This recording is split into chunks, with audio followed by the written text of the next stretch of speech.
Hi, everybody. It's Larana live from the very center of the universe, Canton, Ohio. Yay. Thanks for being here.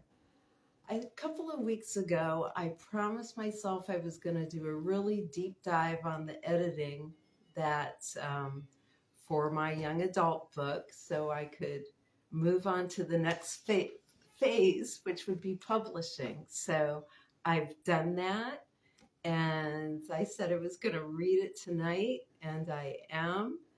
And I'm so glad whoever will jump on will jump on, but this is for me, and I'm really glad whoever watches it. And we'll turn it into probably put it on YouTube. But I really had last night. I was thinking, where should I read this book? My gosh, it's 5 to 6 hours probably of my, what am I going to do? And I really couldn't think of what to do. So it came to me probably around midnight. Oh my gosh, many of the rooms in this house are in the book. And so we are going to travel around to the different scenes. And I haven't done this yet. This is all, it's all live, right? I like it raw, and whatever happens, happens. But I've tried to troubleshoot some electrical problems, and we'll see. But without any further ado, let's get started. Yay! So this is called A Weekend with Aunt Larana and the Sisterhood of the Golden Rose, an Amy Hill Adventure, Volume 1 by Larana Rose. I pulled up to the curb in my new pre-owned purple Ford Fusion. I call her the Plum. As I pressed the off button on my fob, I decided to take a few extra minutes to review all of the texts that had come in during my two and a half hour drive from Columbus to Canton, Ohio. While I was sending some emojis, I glanced up at my aunt's house. Although nestled in one of Canton's oldest historic neighborhoods, the kind with uneven brick streets and replicated gas street lamps, it just didn't completely fit in. The house looked almost medieval. I let my aunt's story about how she had acquired it replay in my mind. "This house chose me," Aunt Larana declared over the speakerphone, while my mother Diane and I sat around the kitchen table sipping steaming mugs of chamomile peppermint tea. When I felt it was time to leave the guest house at the Santa Clara Monastery, everyone told me I would know my new home when I found it. However, the exact opposite happened, and this house chose me. It must have put a little spell on me too, because the very next thing I knew, I was telling my realtor that I wanted to own it, my aunt said, with her magical laugh that sounded like little wind chimes on a breezy day. "Tell your client to put in her best offer," the selling agent's gravelly voice said. "This house would have been sold this morning if I could have reached the owners." "It was all meant to be," Aunt Larana concluded, sending us good vibes through the phone. So here I was on my first solo road trip. I was just about to get out of the car when the front door flew open and out floated Aunt Larana. "Amy, I'm so happy to see you," my aunt exclaimed as she glided down the front walk and stood on the sidewalk beside the Plum. I got out and ran over to her with my arms outstretched for a big hug, the genuine kind that made me feel warm and fuzzy all over. As we embraced, I felt a big sigh of relief escape from deep inside of me. I completely knew I had made the right decision to visit my aunt over this 3-day weekend. I must admit that I've been feeling a little down lately.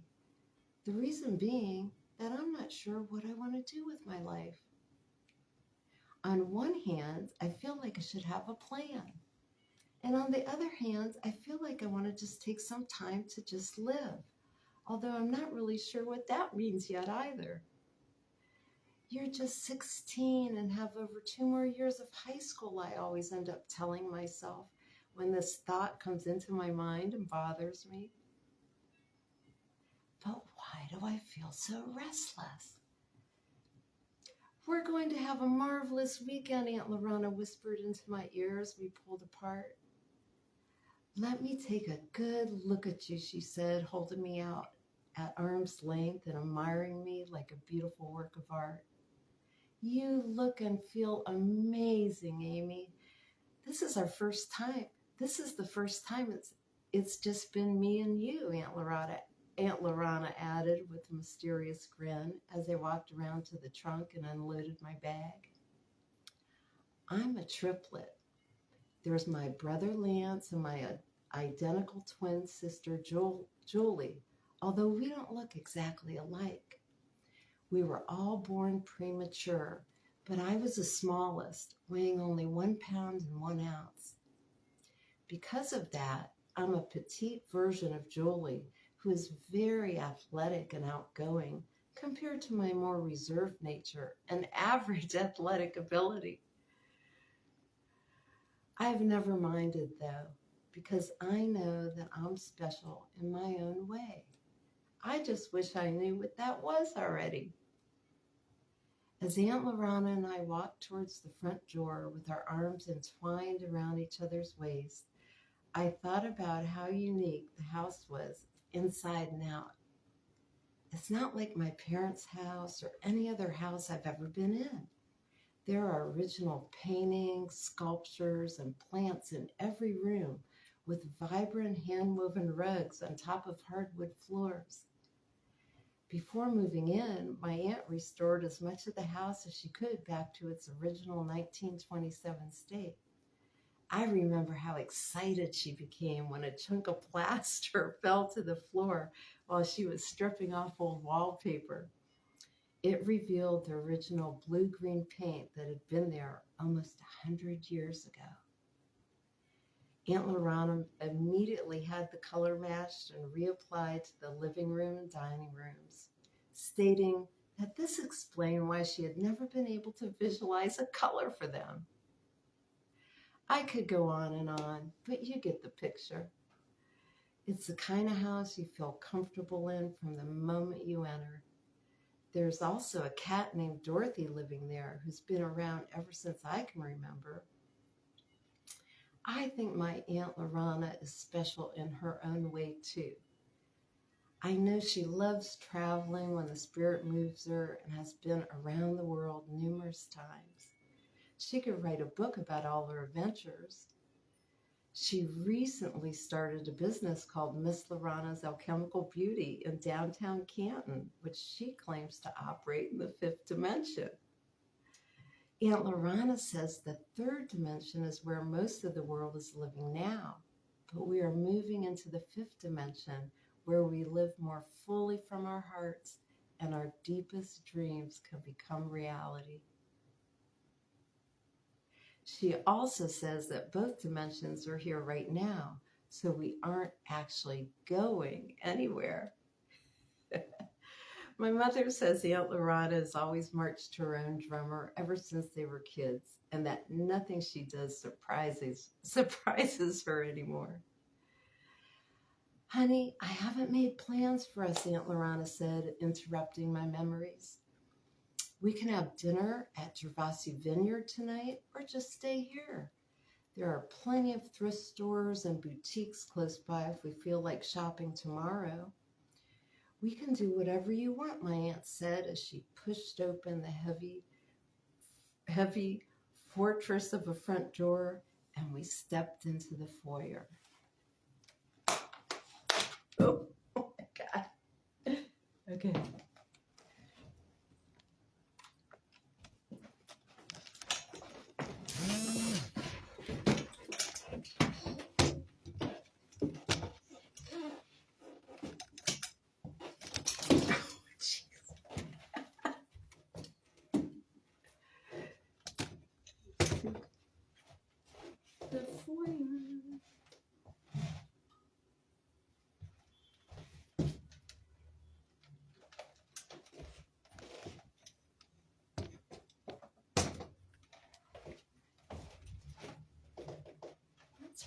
good.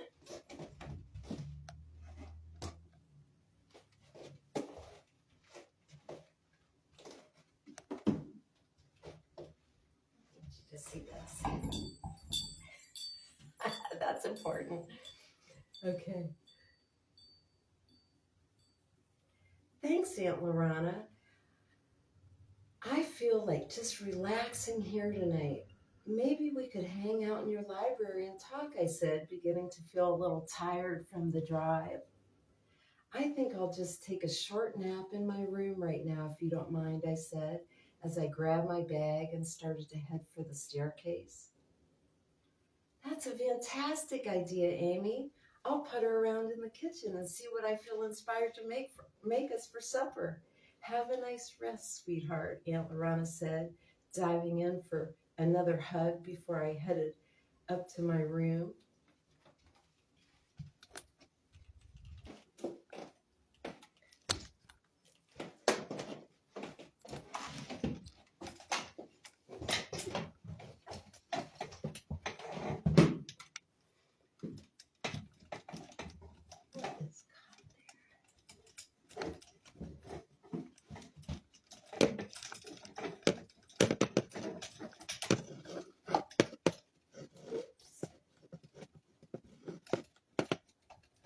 Okay. Sorry, a little cord problem.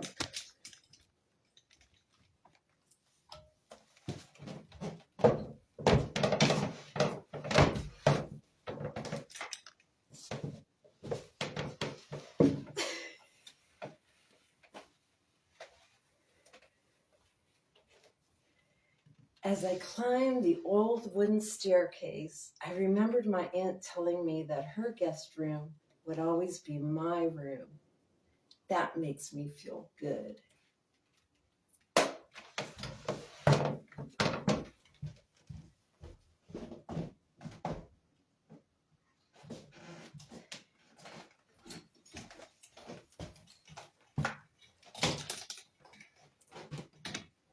Let's see.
When I opened my eyes, it was nearly dark.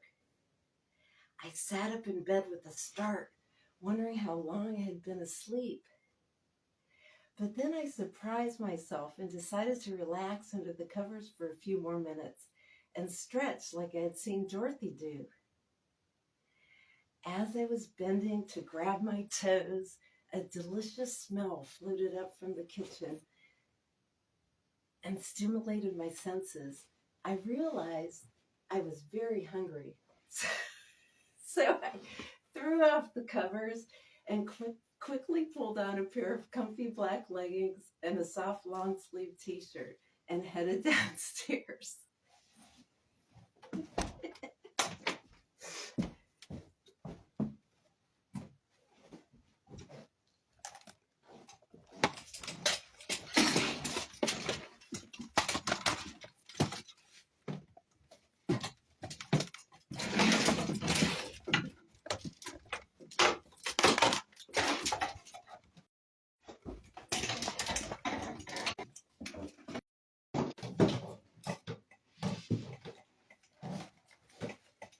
Okay.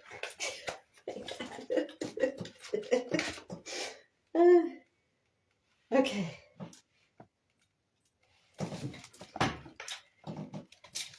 As I was descending the staircase, I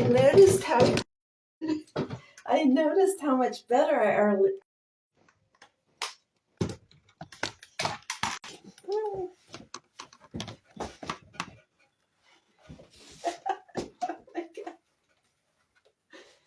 okay.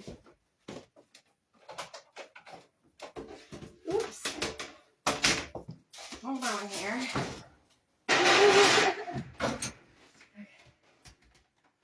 Let's see. Honey, you have perfect timing. I was just about to come up and tap on your door, Aunt Larana said over her shoulder as she reached into the oven and pulled out an ancient-looking terracotta pottery dish covered with foil. My aunt's voice was always so soft, barely above a whisper. It's baked ziti, one of your Gram's favorites, she crooned as she set the dish on top of the stove and shut the oven door. A Caesar salad and homemade garlic bread are already on the table. That should be the plenty for the two of us.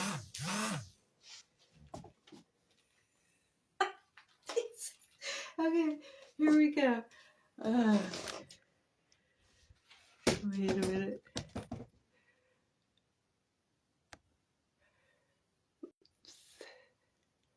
What was that? There. Okay. I followed behind Aunt Larana as she paraded the baked ziti. Oh shit, wait a minute. Take two. Okay.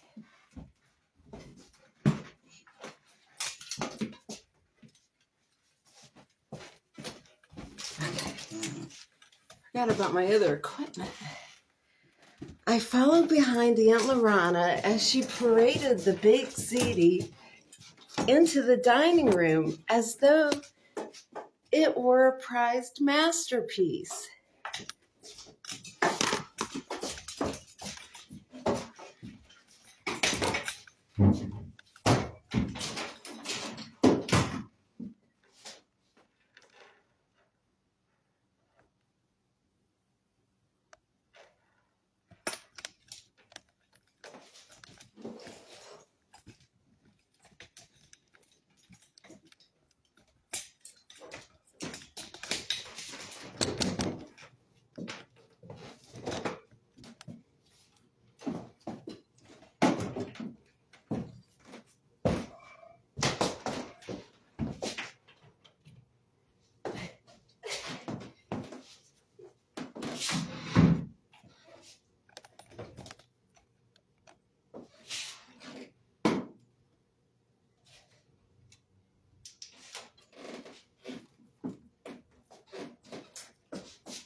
Okay.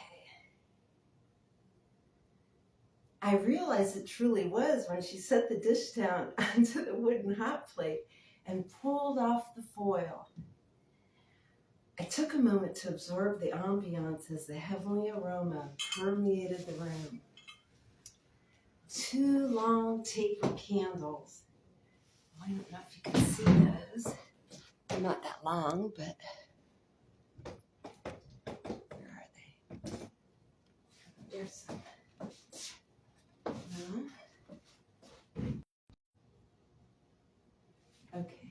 down, taper, taper, taper. I felt my eyebrows lift towards my hairline when I noticed there were wine glasses at both of the table settings.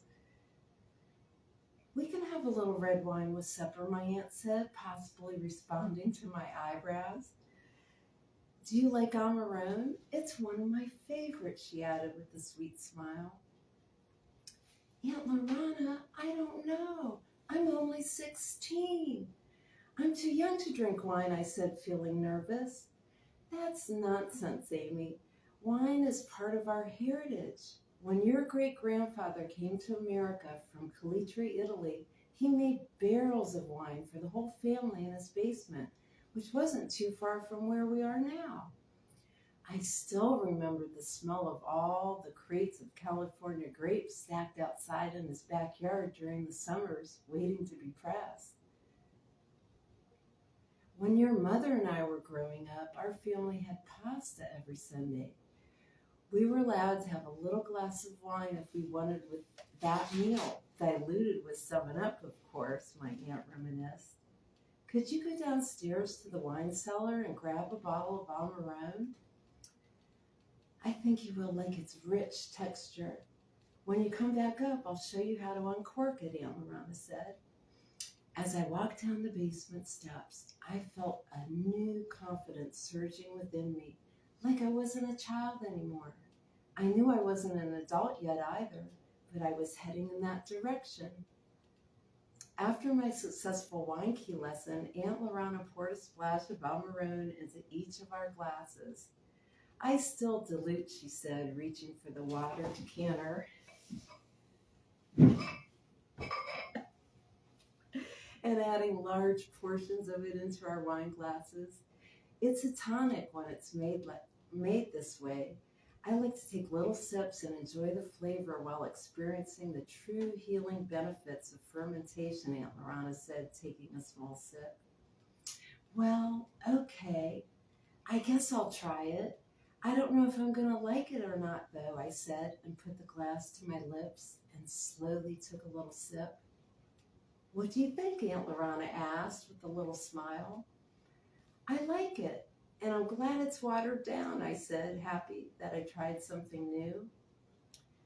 After our amazing candlelit supper, we headed upstairs to the library and got cozy.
Oh, there, yay! Yay! As I spread out on the couch, I was secretly hoping to work up a conversation about Dawn, our cousin's wife. I just love Dawn, and I'm a little obsessed with her right now. She's so kind and beautiful and even an actress. I wish we could be BFFs, but Dawn is married and busy and is about 40 years older than me. Plus, she lives in... There we are. Aunt Larana says it's normal for me to feel this way about Dawn. She says I admire all her qualities because I have the same ones in me, although I don't know it yet. It's called a girl crush, Amy.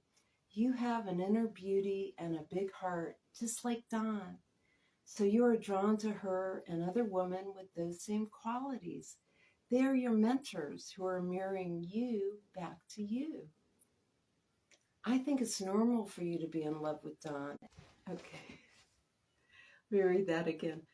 I think it is normal for you to be in love with Donna, nothing to feel silly about. I just wish she lived closer so you could see her a little more often, she said. She had told me. I wish Don lived closer, I said, breaking the silence. Yes, she could be sitting here with us right now and could have had supper here too. It's always fun to.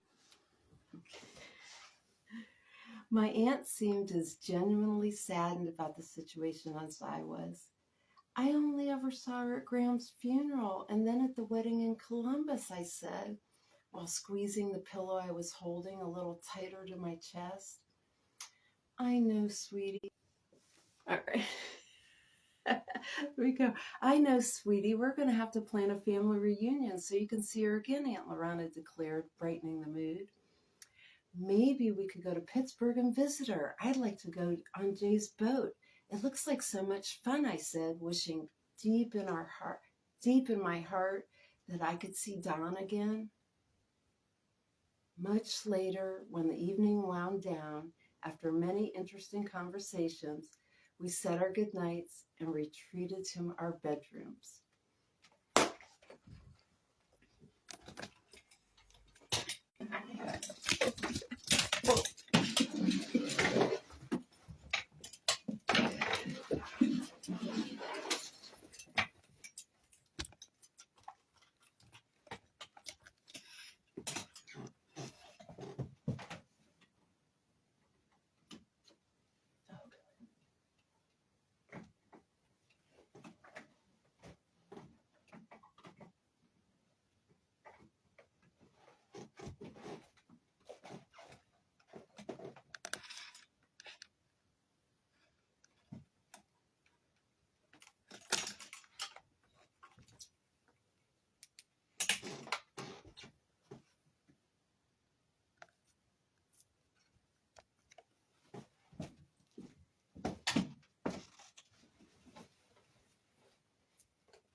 I opened my windows before climbing into bed to let in the cool breeze, and it carried in the fragrant scent of hosta flowers that were blooming right below.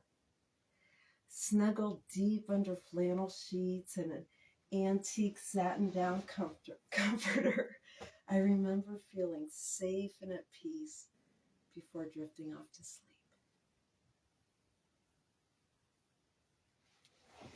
The next day, I woke up feeling fantastic. I mean, vibrant. I, I felt like I was fully alive for the first time in my life, if that doesn't sound too weird. And I felt happy inside too, like I just couldn't wait to jump out of bed and start the new day. Since when in my life, since when has life ever been like this for me? I asked myself.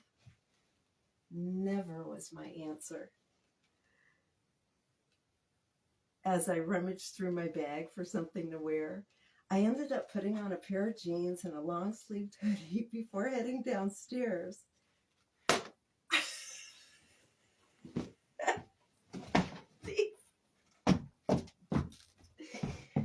Oh.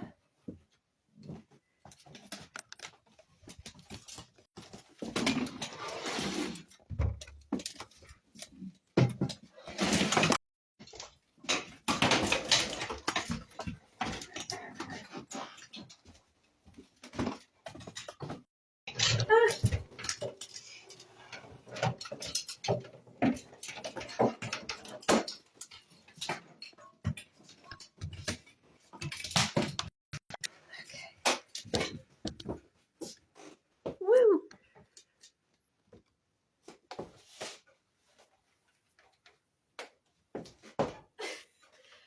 Wow! Another perfect entrance, Amy, Aunt Larana told me as I sauntered into the kitchen.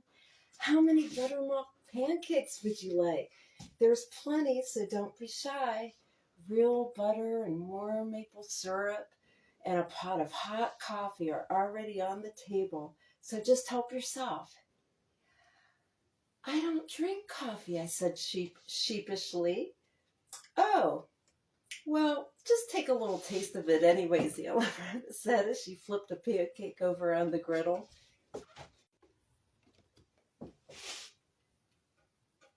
I'll take 3. It feels like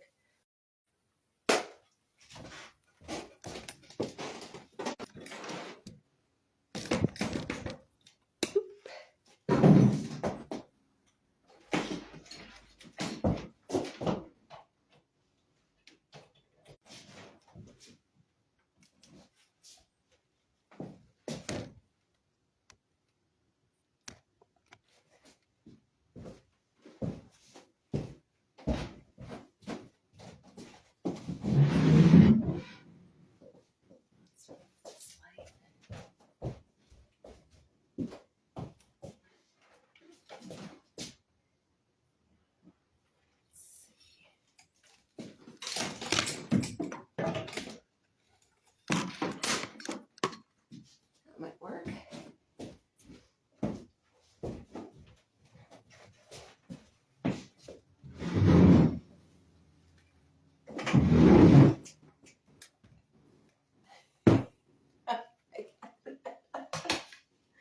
Okay. Let's see. That's a little better.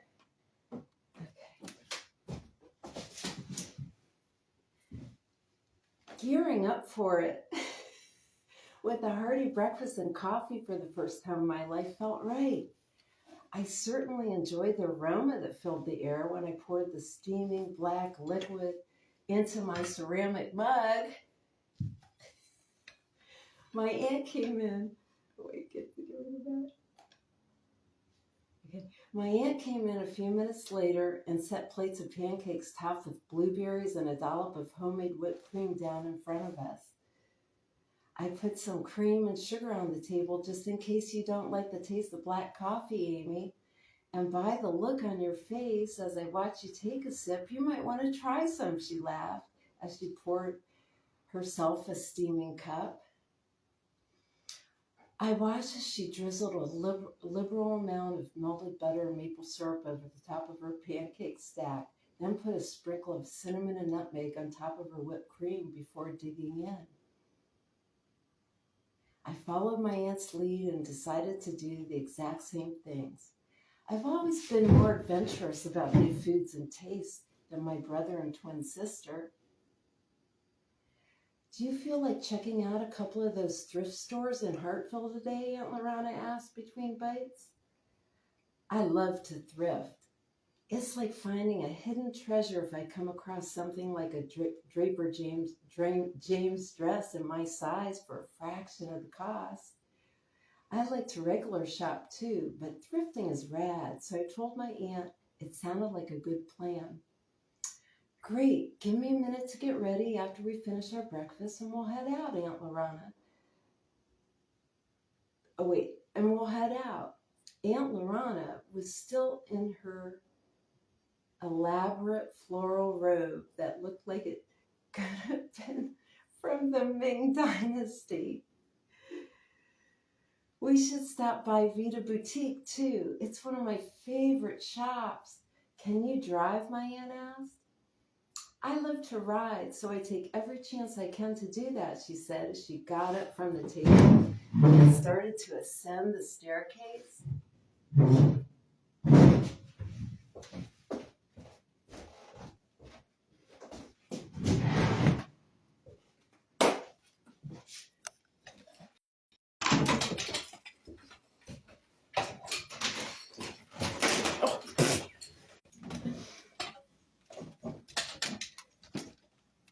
Okay, let's see what this does.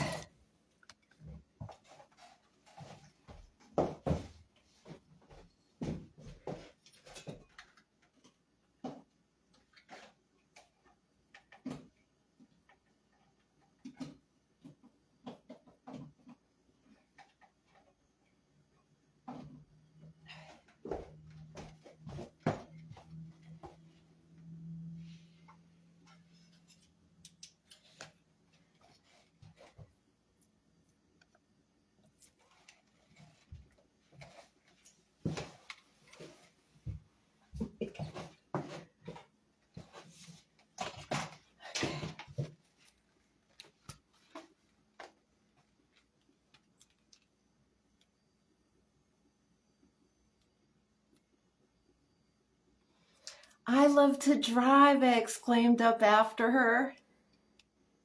I'll just get a few things moved from my front seat, I ended up saying to myself as I opened the door and walked down the front walkway towards the plum.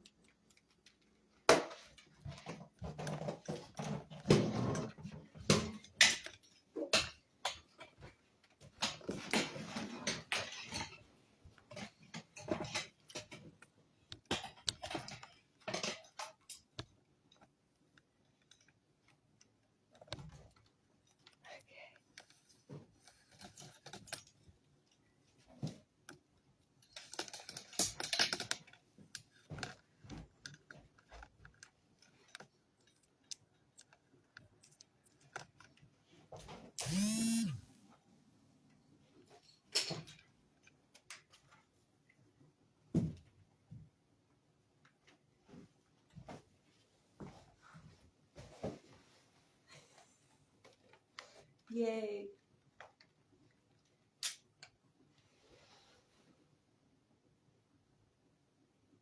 The day was warm and sunny.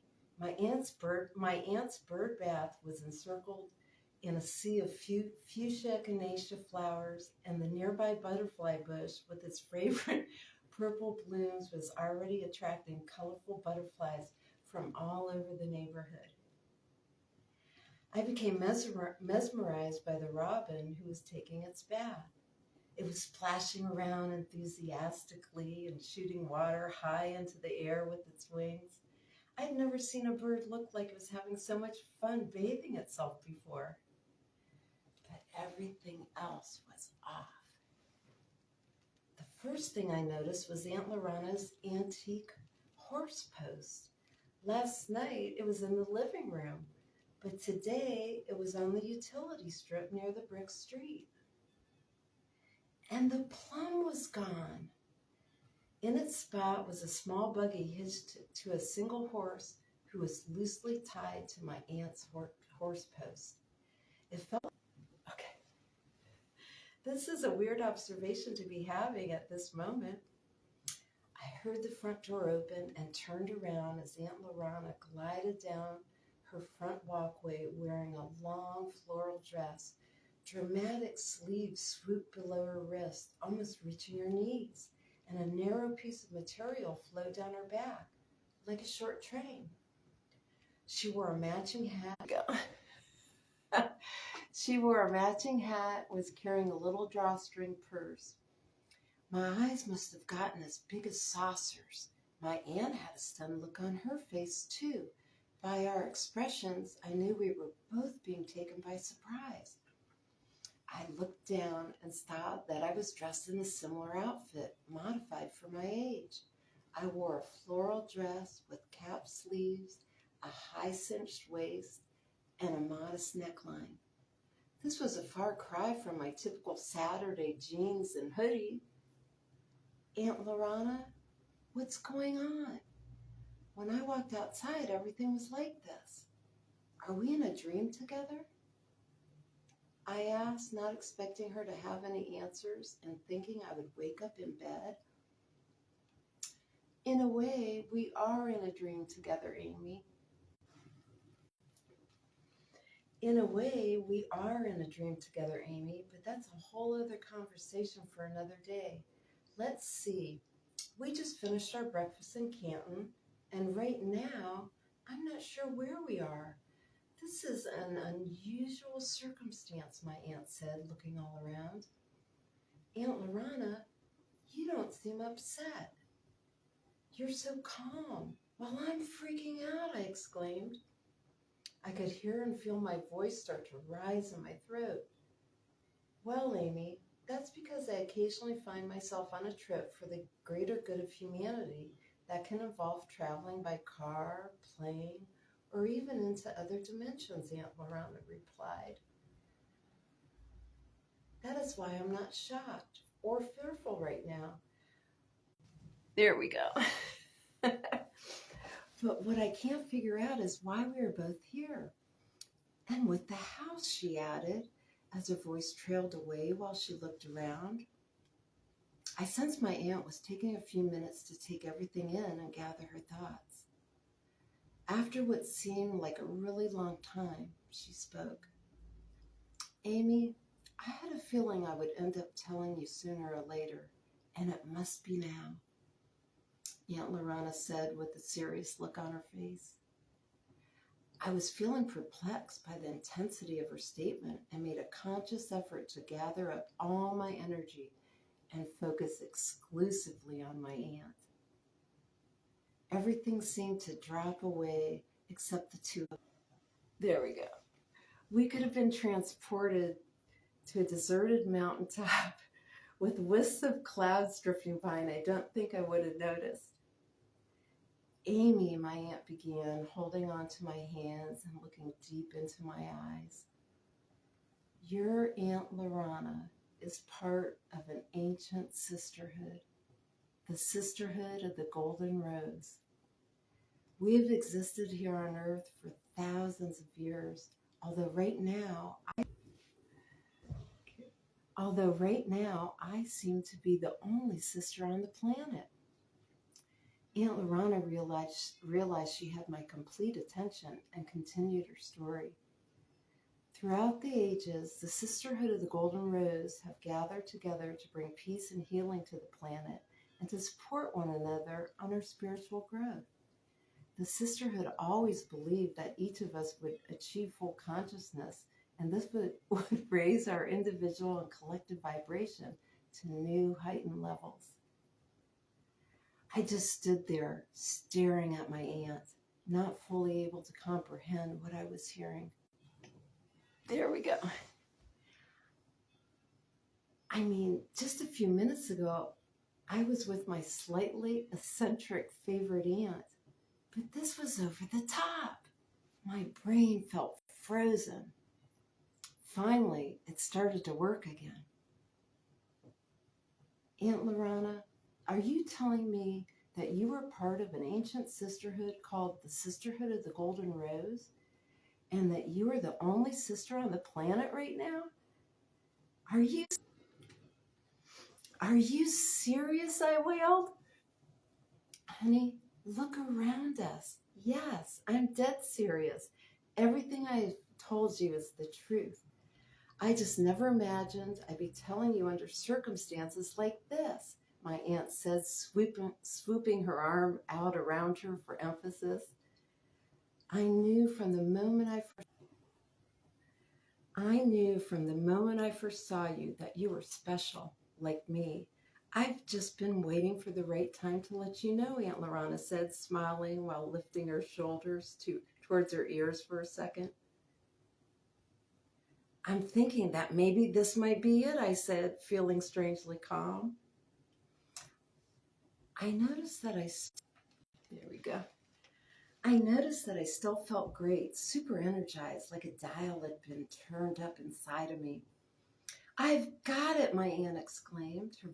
Her voice brought me back to our present moment. The house is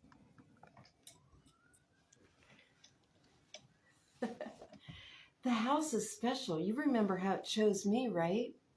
I think the house is alive and a part of our destiny because it became our transport system, my aunt said.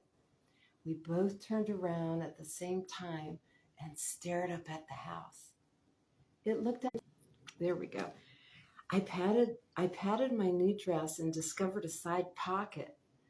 When I reached my hand inside, I felt my key ring where along with my other keys, I kept the key to my aunt's house. I have carried it with me since my 16th birthday. Here, my aunt had said and gave me a little box. When I opened it, I found a key printed with a peace logo like the one she always used. Now that you will be driving soon, I want you to know that you can come to visit me anytime, even if I'm not here. Mi casa, su casa. So you always have a room here, Aunt Larana had told me. There was only one key on my ring now, and it was long and heavy. I'll check mine, Aunt Larana said, feeling in the hidden side pocket of her dress too. Yes, just as I thought. she said, pulling out an identical key to my own. The house is fully merged into this dimension with us. Somehow we're all sealed together. As I stood there, still in shock, I could tell my aunt was trying to figure things out, if that were even possible. Are you sure this isn't a dream? I pleaded. Honey, I'm sure, Aunt Larana replied, putting her arm around my shoulders for moral support. Do you feel asleep?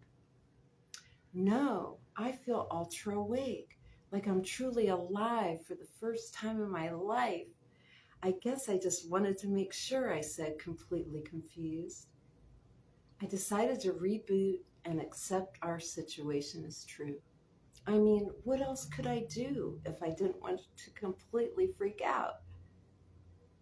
Then why are we here? How do we get back? I asked as a million questions started to crowd themselves into my brain. I also felt a little seed of anxiety plant itself into the pit of my stomach. When I heard my aunt laugh softly a second later, it made me feel instantly better. I'm not sure why we're here, Amy, but we are certainly on an adventure together. I don't want you to be afraid. I promise we'll get back to Canton safely. We just need to return to the house when our mission is complete, Aunt Larana said. I thought my aunt's choice of words was very odd. It made me feel like there was more in store for us other than getting right back inside the house. Were we on some kind of mission? I think we must be, my aunt said, picking up on my thoughts again. Why do you call it a mission? I asked. The Sisterhood of the Golden Rose is full of love and light, and we are bound by our Golden Rose to assist those who are contributing to the evolution of humanity. Whenever I've traveled back in time, or as I like to say, right in time, it has been mission-driven, my aunt said seriously. I just stared at her, feeling completely overwhelmed again.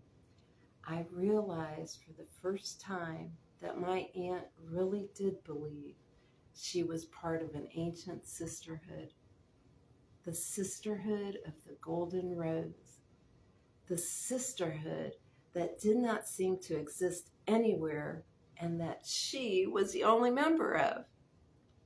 I was desperately trying to hold on to the sanity I had minutes ago at the breakfast table. So yes, my aunt continued, I believe we are here on some sort of mission. Wherever here is, she said with a big smile on her face. I was surprised how easily I shifted into our present reality once I decided to just go with it. Okay, we need to figure this out, I said, leaning my head in the direction of the horse and buggy. This must be yours. It's tied up to your horse post. I walked over to stroke the mane of the dapple gray filly that was hitched up to the rig. In return, she nuzzled her head into my neck. Let's pick a direction to ride in and see if we can find some things out, I said, glancing around. I'm guessing that we are pre-automobile. Even if the transition from horse to automobile is occurring right now, that would still put us somewhere in the late 1880s. I said, remembering some history tidbits I had just learned last week at school. In 1886, Carl Benz applied for a patent for a vehicle powered by a gas engine, so we could be somewhere before or near 1886.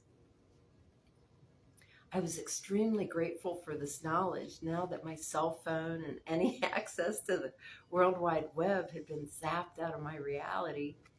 How did anybody ever get along without Google? I wondered to myself. The houses on this street are brick, and actually yours looks the oldest, so that's no help, I said, looking around the neighborhood. Amy, I agreed. Let's ride around. We will be led. We just have to trust, Aunt Larana said as she walked around to the passenger side of the buggy. Can you still drive? She asked, smiling, while her laugh filled the silent air.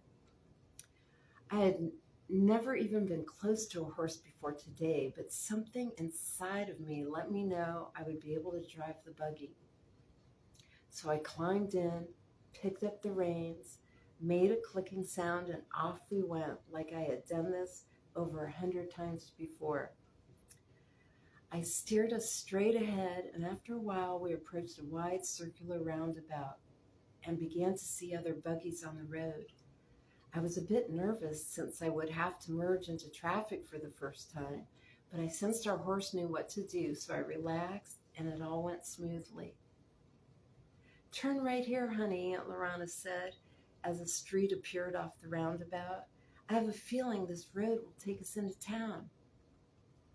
I had the same feeling, but hadn't said anything. "Oh, yes," my aunt said, looking around.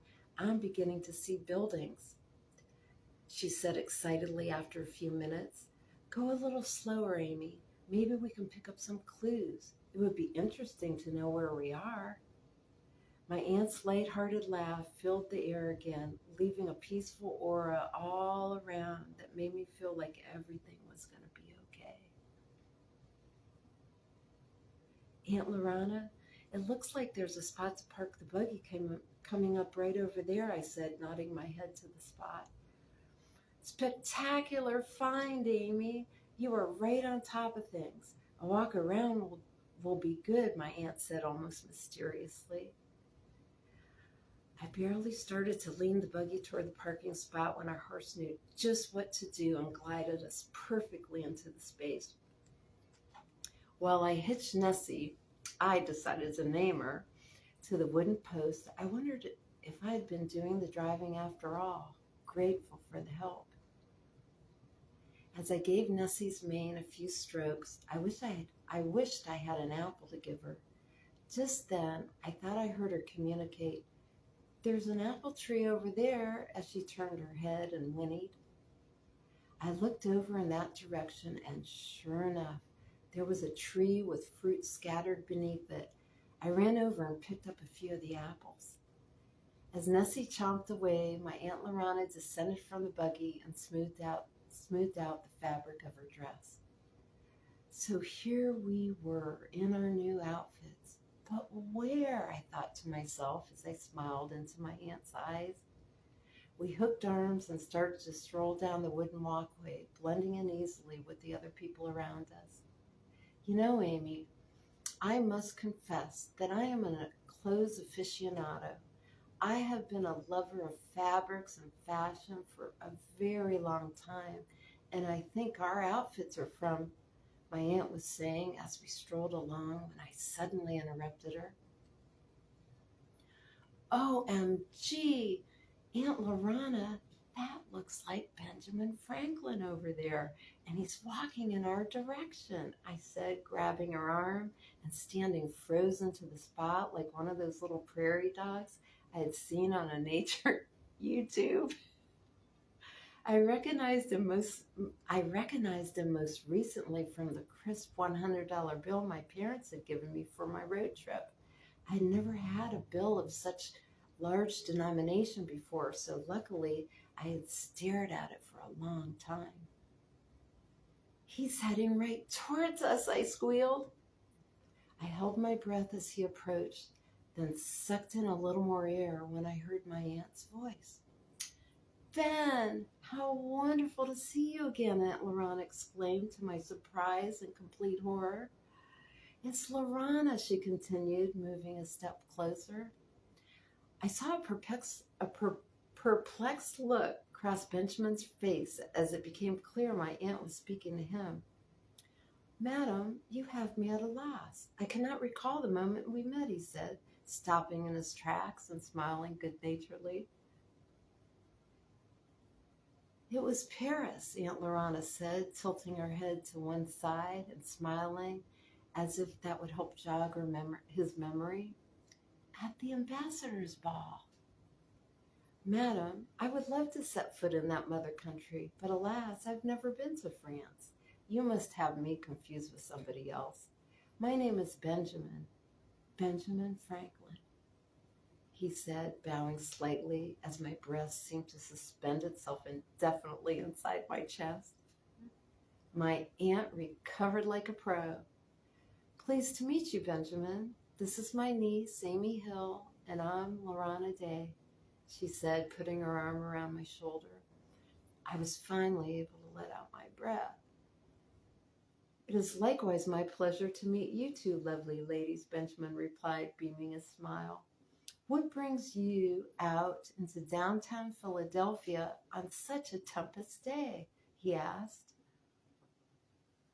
I looked up and noticed a bank of black clouds off in the distance for the first time and felt the wind suddenly pick up as Benjamin kept smiling at us, taking us in with his intelligent gray-blue eyes. The whole moment felt surreal. A big piece of our puzzle had just been handed to us. We were in Philadelphia.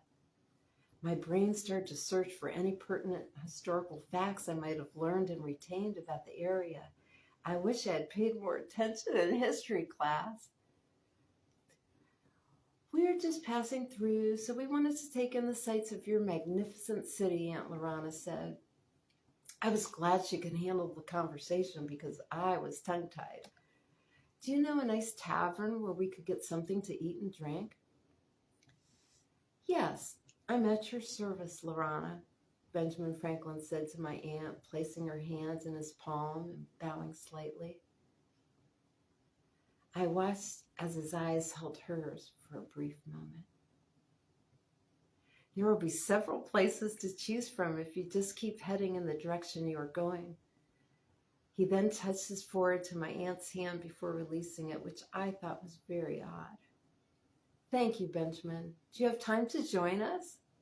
I felt myself go deeper into shock from my aunt's suggestion. I would love to, but I need to catch this approaching storm. I've been waiting for many months for a really big one, so please forgive my utter rudeness of my hasty departure. The storm is about to descend, and I need to be outside of the city, Benjamin said, glancing up at the darkening sky. Can you feel the heightened energy start to gather in the air? He exclaimed. I could sense his excitement. You two make me feel as though I'm in the midst of a thunderstorm already. How do you do that? He asked, looking specifically at my aunt.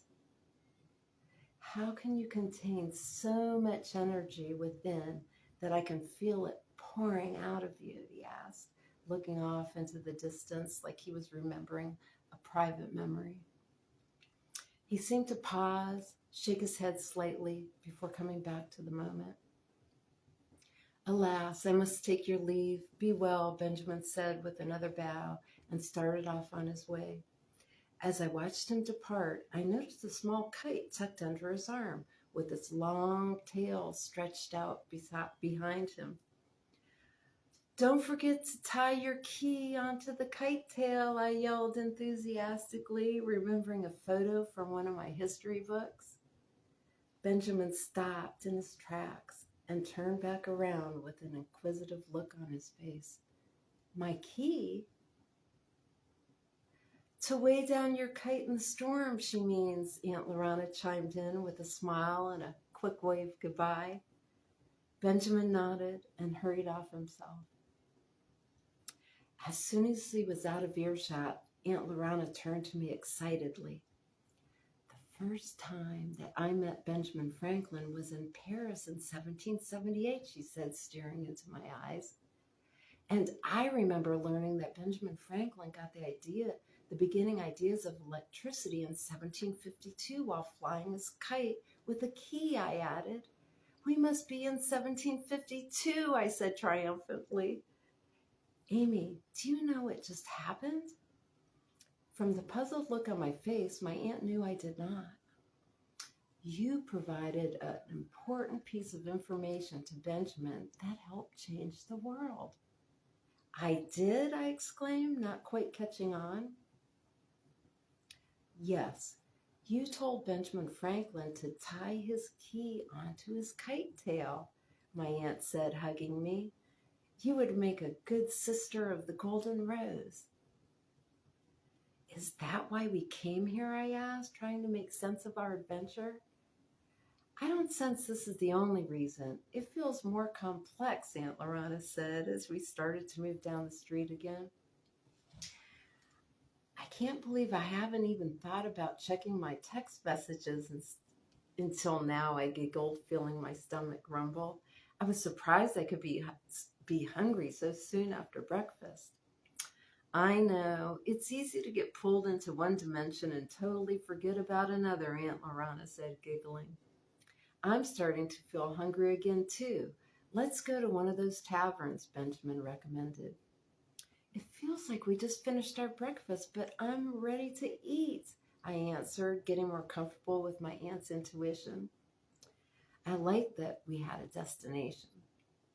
We just need to tune in and adjust, Aunt Larana said. We're not in linear time anymore, Amy.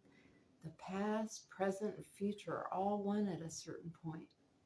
I know it may go against everything you've been taught, but time is like a layer cake with everything happening simultaneously. Time can also roll out like a spiral and is very mysterious. Aunt Larana, I'm a little confused.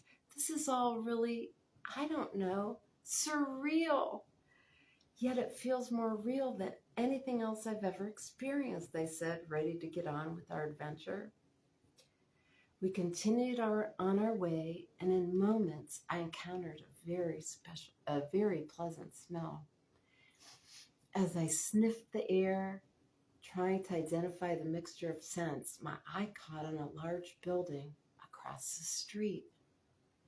Look, there's Independence Hall, I exclaimed, stopping to stare at it.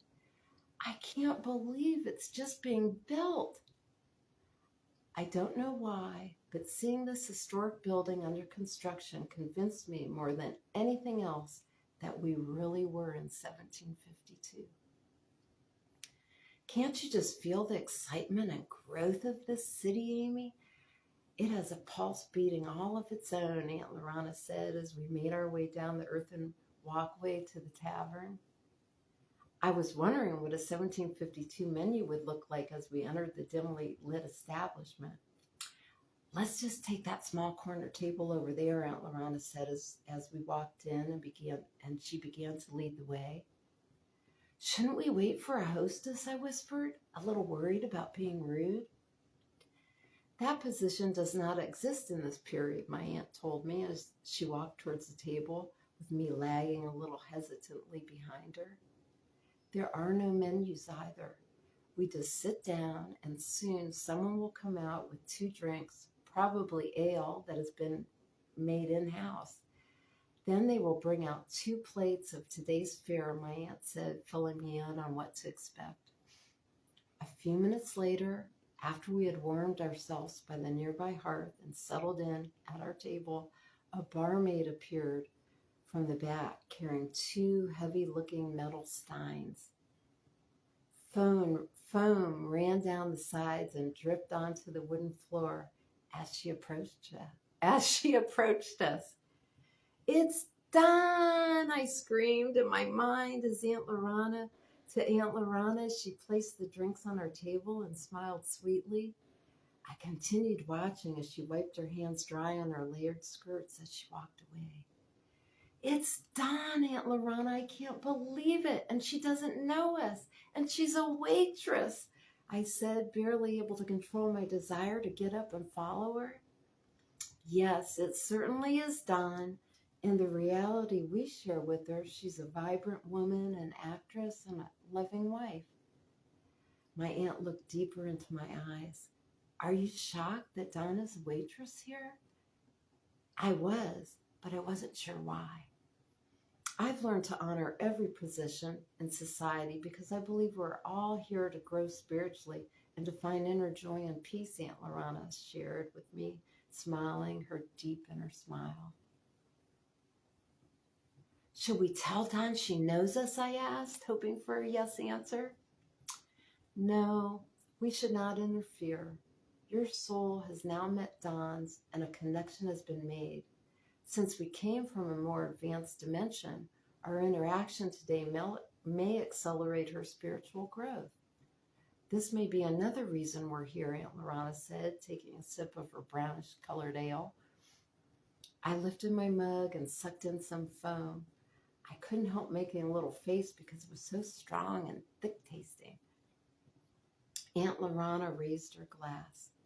Amy, you wished deep in your heart last night to see Don again, and the house understood and granted you the possibility of that wish. I think our mission is complete, she said, gently clicking her mug to mine. It was as easy as that, I asked, not fully comprehending that we had even done anything. Yes, not too bad for a day's work in the cosmic universe, right? Aunt Larana smiled and let out a little laugh, which lit up her hazel eyes and relaxed me. A few minutes later, Don carried out 2 plates and set one in front of each of us. They were piled with potatoes, carrots, green beans, parsnips, and some stringy-looking meat. My aunt and I are both vegetarians, so I wondered what we would do. This whole time, I couldn't take my mind off of Dawn. She looked the same, but I had no sense of who she was here. Don't worry about the rabbit, Amy. I'll slip it to the dog lying over there by the hearth on our way out, Aunt Larana whispered, answering my unspoken thoughts again. I was super hungry and the vegetables looked very tasty, so I dove right in. It looked like they had been roasted, and they had a very potent flavor that was extremely different from anything my taste buds had ever experienced. This is tastier than what I'm used to, I said in between ravenous bites. It sure is. I'm in nirvana with every mouthful. They slow cook everything here in a wood-fired oven, and these heirloom plants have never been touched by pesticides or chemicals. The only fertilizer they receive is natural, my aunt informed me. No wonder they're so good. BTW, how are we going to pay for this meal, I asked. Good question, my aunt said, thinking about it for the first time too. I saw a hopeful smile cross her face. I thought I heard a few coins rolling around in this little drawstring purse earlier, Aunt Larana said, putting the purse on her lap as she began to fish around in it. Oh, I feel some, she said, while her face lit up with a big smile. The very next second, she brought out a small handful of coins. They must have fallen out of this, she said. Aunt Larana said with delight and pulled out a pouch filled with more coins. Those look like gold, I gasped, admiring the shiny metal. They are gold guineas, and rather old ones at that, my aunt said as she placed a few in my hand. They were minted in England out of gold mined from the Guinea coast of Africa. Some refer to it as the Gold Coast, since most of the gold to make guineas come from there. Right now, it's a British colony, but in 1957, it regains its independence and becomes Ghana. As I was looking down at the unusual little elephant on the coin, I got an idea. Why don't we leave all these coins for Don, I said with a big smile on my face. Oh, Amy, you're so brilliant. This amount of gold coin in 1752 will change Don's life overnight. It will be the equivalent of winning the lottery, Aunt Larana squealed. We'll leave them all on the table for her in this little pouch. Let's wait until we see her start to come out of the kitchen. Then we'll make our hasty getaway. I watched as Don walked out with a plate of food and headed over towards the windows. I had mixed feelings about leaving her here as we stood up and moved toward the front entrance. On our way out, Aunt Larana discreetly slipped our rabbit to the dog as we passed the hearth. He lifted his head up slowly from his big paws and looked at us with disbelieving old yellowed eyes before accepting the unexpected treat. We left the tavern without drawing any attention to ourselves and stood out front for a moment on the cobblestones to get our bearings. Let's make our way back to the buggy, I said, sensing it was time to go. I was beginning to realize that I have a really good sense of direction as I led the way. Nessie whinnied in welcome when she saw us approaching. We got into the buggy and I drove back to the house feeling more confident with my equestrian skills, a little giddy from seeing Don, but most of all, just lighthearted. What happens now? I was anxious to get back to our dimension. Oh, nothing to worry about, Amy. Our mission is complete. We just have to step back into the house, and tomorrow we will wake up in the center of the universe. Canton, Ohio, Aunt Larana said calmly.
Ding-a-ling.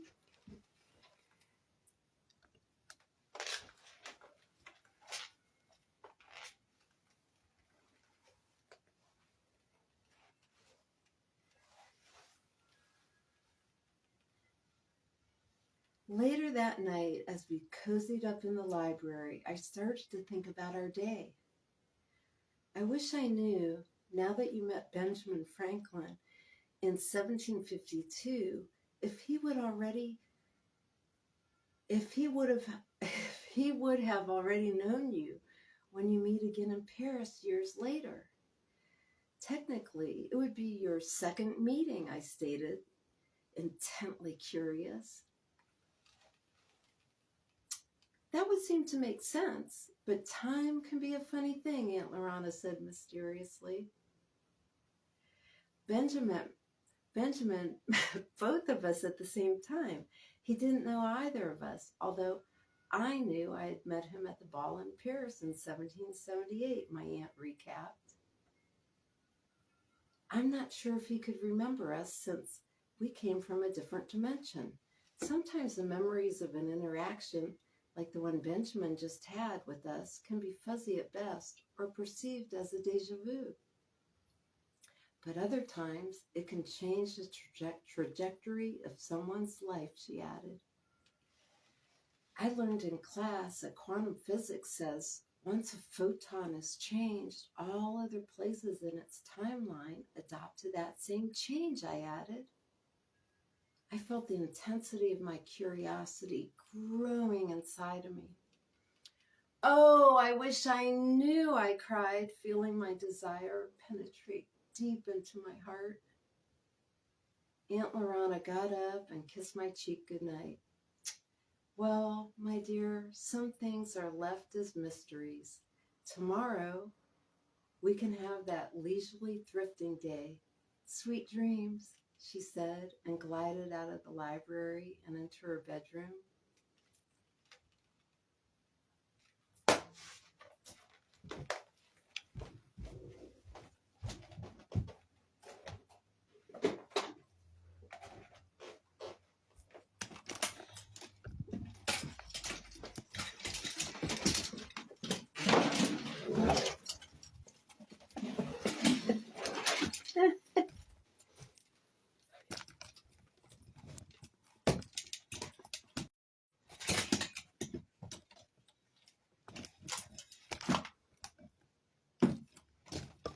That'll work.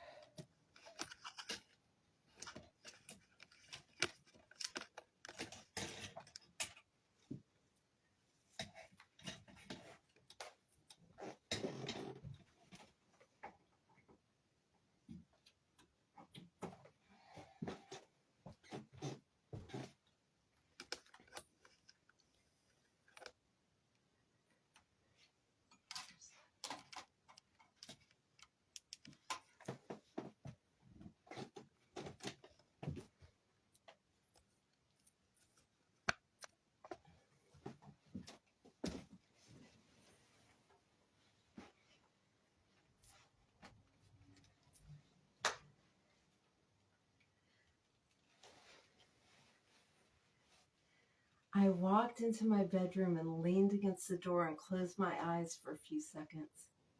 I felt like I was standing with one foot on the back of two different horses while they were galloping side by side down the beach. Just like the galloping horses, my mind seemed to be racing at warp speed. I was teetering back and forth between different realities. I knew eventually I would have to pick just one of those horses to ride. I wished I could feel as alive as I did today all of the time. OMG, what happened today? I asked myself. Was it real? Is my Aunt Larana in a dream I'm having, telling me this fabulous tale about belonging to an ancient sisterhood? As I climbed into bed, my head was spinning with cosmic thoughts and possibilities. The feel of flannel sheets against my skin was the last thing I remember before drifting off into sleep. Yummy.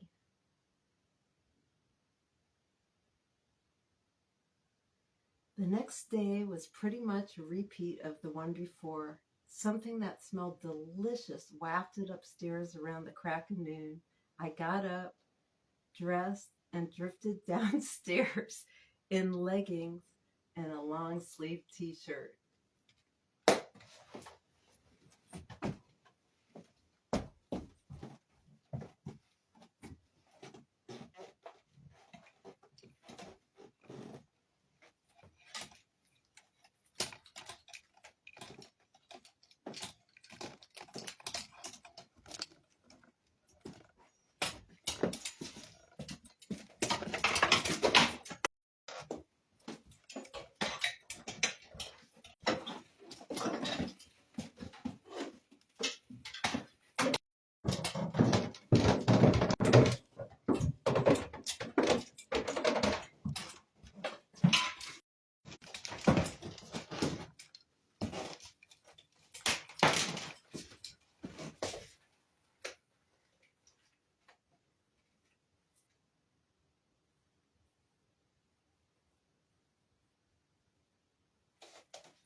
day, sweet one, Aunt Larana chirped, gliding around the kitchen completely into her creative moment.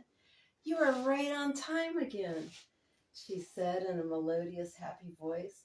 I don't know why, but I had a strong craving for beignets with dark French roast coffee. Aunt laughed. My special twist on the beignets, of course, torn into pieces and covered with fresh fruit, then topped with a dollop of thick homemade whipped cream, a little maple syrup, and a sprinkle of cardamom. It's a breakfast fit for queens. I just put a plate of them on the table for you, honey, Aunt Larana said as she tilted her head in the direction of the dining room.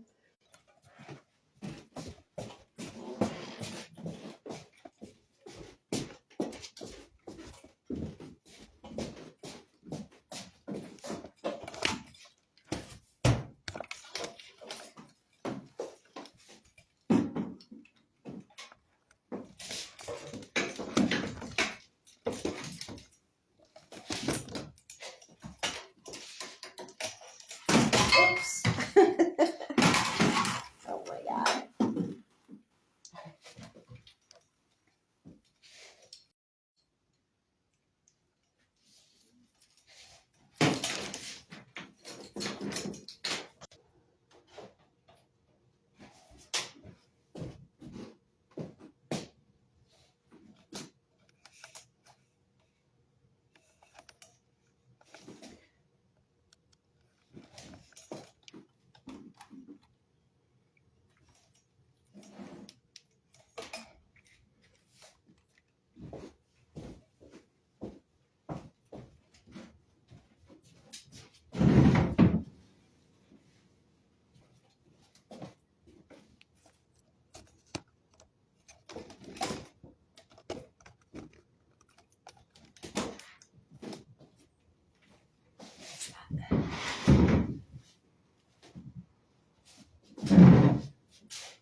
I went in and poured a cup of steaming black coffee, smiling to myself about how easily I was slipping closer into what I thought adulthood would be like. I just love the smell of freshly brewed coffee, Aunt Larana said as she walked into the dining room with her plate of beignets. These beignets are wonderful was all I was able to keep repeating between mouthfuls. That's what I've been saying since the first time I had them when I was living outside of New Orleans in 1866, my aunt replied dreamily. My head snapped up from my plate as I gave her my full attention. I sure wasn't expecting to hear something like this. She proceeded to lay her napkin onto her lap and sip her coffee as if nothing she had said was out of the ordinary. What do you mean, Aunt Larana? I asked, looking at her serene face. How is it possible that you could know that? I've heard of past lives, but it doesn't seem to me like anybody remembers the other lives they might have lived in any detail. That is very true and a little false, my aunt replied, picking up her fork and selecting a chunk of loaded beignet. I will try to explain. Most people do not recall or have any sense of ever having lived another life. Those that can recall or feel something only have a vague sense that they have lived in another time, but nothing too detailed.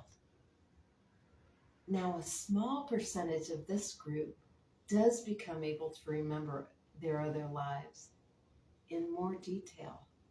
When this happens, there's a shift in their consciousness that we will discuss at another time, Aunt Larana concluded. I continued to stare at my aunt, feeling that little wrinkle start to form in the middle of my forehead. One part of me thought this all made perfect sense, while the other half thought it sounded crazy. I decided the best thing to do was to keep eating my fabulous pile of beignets until I could start to sort things out. So, you remember being in New Orleans in the 1860s? I casually asked my aunt after a few minutes. Yes, like it was today, she laughed with a twinkle in her eyes, looking completely content and, more importantly, sane. I started looking around the dining room, noticing all the plants. A large peace lily was near my chair with a single white bloom rising amongst its leaves. I remember when I was around 10 or 11 and we were visiting you at the monastery. You told me when the peace lily in your living room was happy, it moved its leaves. I got so excited and I looked over to see if it was moving. Then I saw the unbelieving faces of my mom, Lance, and Julie. I know now that I stopped the magic that was about to open up for me, I told my aunt. Yes, I remember that moment too. You were so close to seeing the leaves move then, Aunt Larana said lovingly. This is that same plant, Amy. It's just much bigger and still very happy, she laughed. The plant seemed to sense our conversation because I swear I saw its leaves move as if a very light fairy breeze had passed through them. I feel so good here in your home, Aunt Larana. I know there's so much more for me to learn about life than I've ever been taught or experienced, I told my aunt gratefully. That is a great personal insight, Amy. I believe that the beautiful mystery of life unfolds daily if we let it. Maybe that's what you're picking up on, she replied. I felt a little tingle run through me with her last statement. Time to get motivated, Aunt Larana said, taking one last sip of her coffee. I'll put our dishes in the sink while you get ready. I'm going to spend a little time in the back garden before we go. So let's meet out there, my aunt said, and headed into the kitchen with an armload of dishes as I ran upstairs.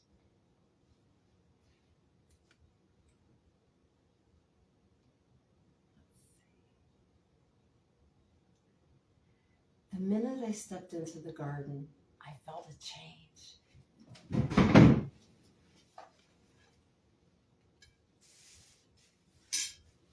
The atmosphere felt lighter and more alive, yet simpler. Like a samoyed at Travasi Vineyard, I sniffed the air, recalling. Definitely French, I stated aloud to the garden as little champagne bubbles seemed to float around like dandelion fluff tickling my nostrils. But what about the vintage? It felt old, yet new, brave with untold adventure ready to pop its cork, but at the same time timid. It's a good thing I stepped outside first, I thought. I looked down and noticed that I was wearing a very fashionable gold evening gown, and I recognized it. It was the same gown I had worn to the ambassador's ball all those years ago in 1778. My ears felt the heavy dangle of the diamond and morganite earrings I had worn that evening too. Unfortunately, I had lost those over a century later. And then it dawned on me. It was Amy again. Her deep desire to know the outcome of Benjamin Franklin's memory had brought us here. It all started to make sense. Amy had brought us to the exact day I met Benjamin Franklin, and by the looks of things, it must be approaching early afternoon. She should be thrilled after her initial shock wears off and I can calm her fears of not getting back to Columbus on time. I glanced up at the back of the house. It looked like the same timeless medieval fortress it always did, although I noticed my flower garden was different. Exotic wildflowers and poppies coexisted with the fuchsia echinacea that normally lived there, and the delightful new potager, a small kitchen garden, was growing near the back porch, which was now open to the air. Hundreds of cosmos which I had been trying to grow since I moved in, were thriving wild between the bricks of the courtyard. My small little sweet alyssum flowers had turned into huge hardy mounds that hung over the banks of the raised beds. Now I fully understood why they had been called night's flowers. While on the road, a knight would seek out a mound of sweet alyssum for his bed, because these mounds are truly hardy and plush like a mattress. While he slept, the sweet fragrance of the alyssum flowers would heal him. Just then, I heard the back door open and watched as Amy walked into the courtyard. I empathetically sensed her feeling the air, taking everything in, just as I had. A smile bloomed inside my heart. My inner knowledge had always been right about this triplet, and I was excited to see what would transpire in her life. Aunt Larana,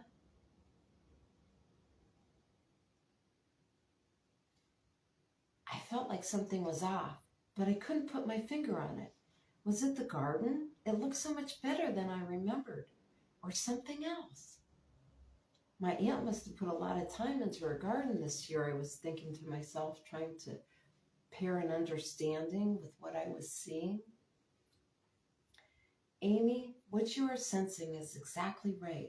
Something is different out here. You can feel it in the energy field all around us, my aunt's voice replied to my unspoken question. It startled me for a second, because that was exactly what I was sensing too. The atmosphere around me had a different feel than I was used to.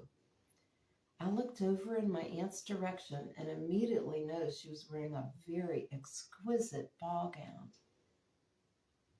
My eyes were seeing one thing, but my mind was having trouble comprehending it, and I started to become overwhelmed. Honey, my aunt said, while she quickly moved to stand beside me, the desire you felt deep in your heart last night has been granted. We are in Paris, and it is the afternoon of the Ambassador's Ball of 1778. I felt myself start to swoon and grabbed onto my aunt's arm for support. I could barely breathe. I heard her speak again, but my aunt's voice seemed to come from far away. Amy, your desire to know if Benjamin Franklin would remember me, and now us, is being fulfilled. This experience is certainly a gift. This experience is certainly your gift, and right after, we will be returned home to Canton, so I don't want you to worry about it one bit, Aunt Larana said calmly. You are truly magical. I feel sort of weird. My mind and physical body feel like they're separating from each other and going in opposite directions, I said, barely able to speak. I know, it's a lot to comprehend, sweetheart. Take a deep breath, then let it out very slowly, Aunt Larana said while putting her arm around my waist to steady me. She continued on with her soft, calming voice while I leaned against her. How could this have happened to me again, I wondered to myself. Fortunately, my aunt said, I remember exactly what I did before going to the ball the first time. We will do all the same things and see what happens. I stared at my aunt, gathering my composure as she shared her original itinerary. First, we'll go for a ride into town to get our hair styled.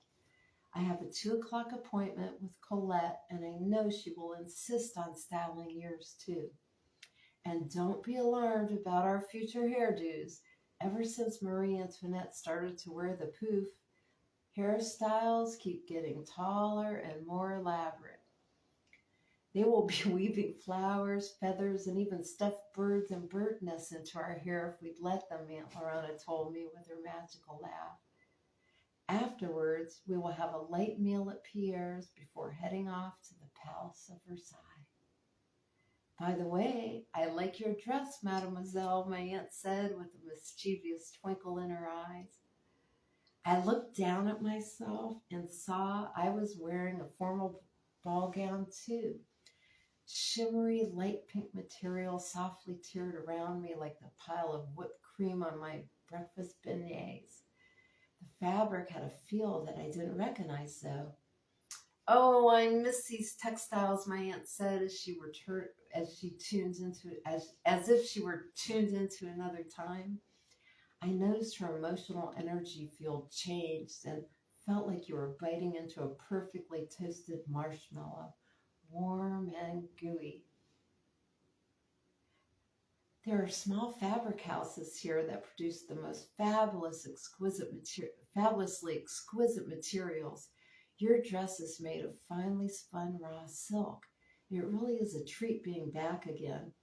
I wish we had time to stop and pick up a few dozen bolts of material to take back with us, Aunt Larana added with a wink. I could barely believe any of this was happening, yet something deep inside of me knew it was all real. I followed my aunt out the back gate and around to the front of the house where a carriage and driver were parked, seemingly waiting for us. I immediately sensed this was a much finer carriage than the one I had driven in Philadelphia, which again felt like an odd thought to have at this moment, right? Bonjour, Philippe. C'est ma niece amie. A salon de Marie, s'il vous plaît, Aunt Larana said in fluent French. I noticed that she had used the French pronunciation of my name, too. I didn't know you spoke French, Aunt Larana, I whispered once we had been escorted into the carriage and were on our way. Oui, but I speak very little. I tend to learn by immersion. So let's see if anything comes back to me. The French love it when you try, my aunt said laughing lightheartedly as she settled into the interior of a plush carriage. After what seemed to be about a 15-minute ride, Philippe handed us out of our carriage in front of a small shop. Colette, my aunt called as we walked through the front door of the salon, which set off a little tinkling bell. A woman quickly came through a curtained doorway from the back room, and I knew that it must be Colette because I immediately felt her heart-centered energy. I stood watching as she and my aunt hugged in a warm, loving embrace. It has been way too long, my sister Colette smiled, taking in my aunt's presence. Yes, but here we are, feeling as if nothing has separated us, Aunt Larana radiated back, still holding on to Colette's hands. This is my niece, Ami. Aunt Larana moved me in front of her to stand before Colette. Ami, this is my dear friend Colette, coiffeur extraordinaire. We're in your gracious hands today. Ami brought us here, Aunt Larana added matter-of-factly. Oui, please go on, Colette said, looking at me inquisitively and waiting for my story. My aunt gave me a look that let me know it was safe to tell Colette everything. I shared our trip to Philadelphia and my heartfelt desire to know if Benjamin would remember my Aunt Larana when they meet at the ball tonight.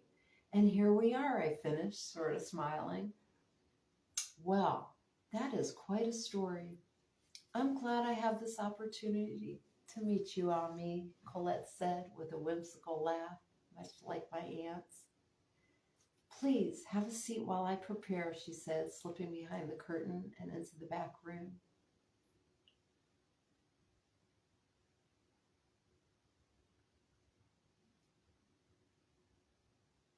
Aunt Larana, when Colette smiles, she reminds me of the actress Reese Witherspoon. I wonder if they could be related. Just then, my eye caught a slight movement from the back of the salon. A young woman who looked close to my age was peeking her head around the curtain. Abigail, Aunt Larana said, beckoning her over with the crook of her finger. Come meet my niece, Ami. Even though we just met, I instantly felt a deep, perhaps ancient connection to Abigail that let me know we would always be friends. Now that I was some sort of time traveler, I was beginning to believe in ancient connections. I see you've met my niece, Colette said to me as she re-entered the room. Abigail, why don't you take on me out to the old storage shed and explore? I would like to catch up with Aunt Larana in private.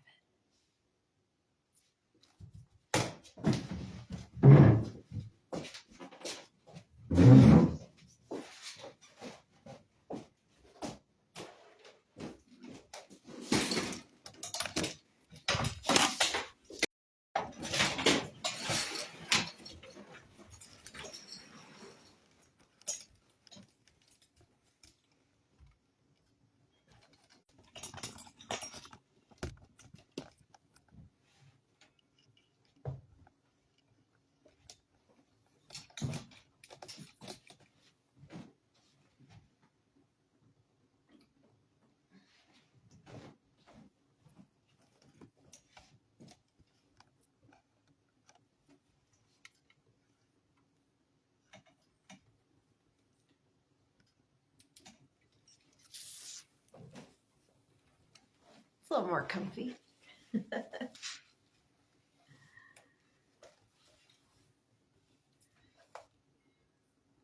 I liked how Colette was honest about wanting private time with my aunt. I'm sure we can find some trouble to get into, I said, winking at Abigail as we practically ran outside. As soon as the door closed, Colette lit up. Something has changed in your light body, Larana. You are vibrating at such a high frequency, I'm barely able to be near you. You're almost glowing, she said. I could feel her gazing at me intently for the truth, and the truth is what she would get, or at least my version of it. Oh, Colette, my life feels like a ship adrift on the ocean, with no other ships in sight. I should not say adrift, more alone on a mission and waiting to be reunited with others on the same journey. What do you mean, Larana? Colette asked, looking steadily at me, ready to listen. Not long ago, while in Canton, Ohio, in the year 2020, I was spiritually awakened to who I really am, and I realized that Larana was my eternal self. It is now 2025 where Amy and I live, I said, pausing to look into Colette's blue eyes. Then everything we believe is true. We can reach a higher energetic state. I know it is possible by looking at you and feeling your energy. Oh, this is certainly a blessed day, Colette said, hugging me with tears in her luminous eyes. The future is not like the time we are experiencing here, where our sisterhood is alive and connected. The sisterhood seems to have disappeared from history and from the memory of anyone who has ever been involved. It is like we never existed, my aunt replied. I searched the internet, which is like a non-physical library that has been developed to instantly access knowledge and images for over a year for clues about the sisterhood and found nothing. But we are a secret society, Larana, Colette added. Yes, absolutely. However, it is common knowledge that the Sisterhood of the Golden Rose existed, like the Knights Templar or the Freemasons. In the future, all knowledge of the Sisterhood of the Golden Rose has vanished. It's like we never existed, not even as a myth. Aunt Larana said, looking intently into Colette's eyes to penetrate her message. A rumble from the back of the shop halted any further conversation. Aunt Larana! I heard my name just before the girls burst back into the room. Aunt Larana, Abigail and I have another idea about why you are here again, I said, all excited. You are visiting the Sisters of the Golden Rose in other periods to plant new seeds of awareness into their consciousness. So it will be easier for them to remember, easier for them to remember who they are in the future. The new energy that you're exposing them to now will make it easier for them to adapt when they wake up and experience it.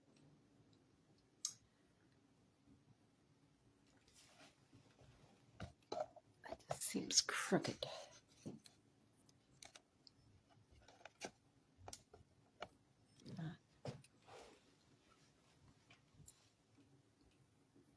Oh, I believe you two are right because I feel it in my heart.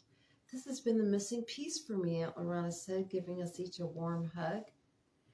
I have believed that I was one of the first sisters, if not the only sister, to wake up and remember who they are. But now I see that I have another role to play.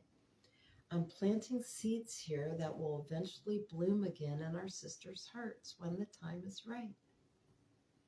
There are still mysteries to be solved, and with your help, who knows where this could all wind up, Aunt Larana said, adding her laugh, which brought a feeling of lightness along with it.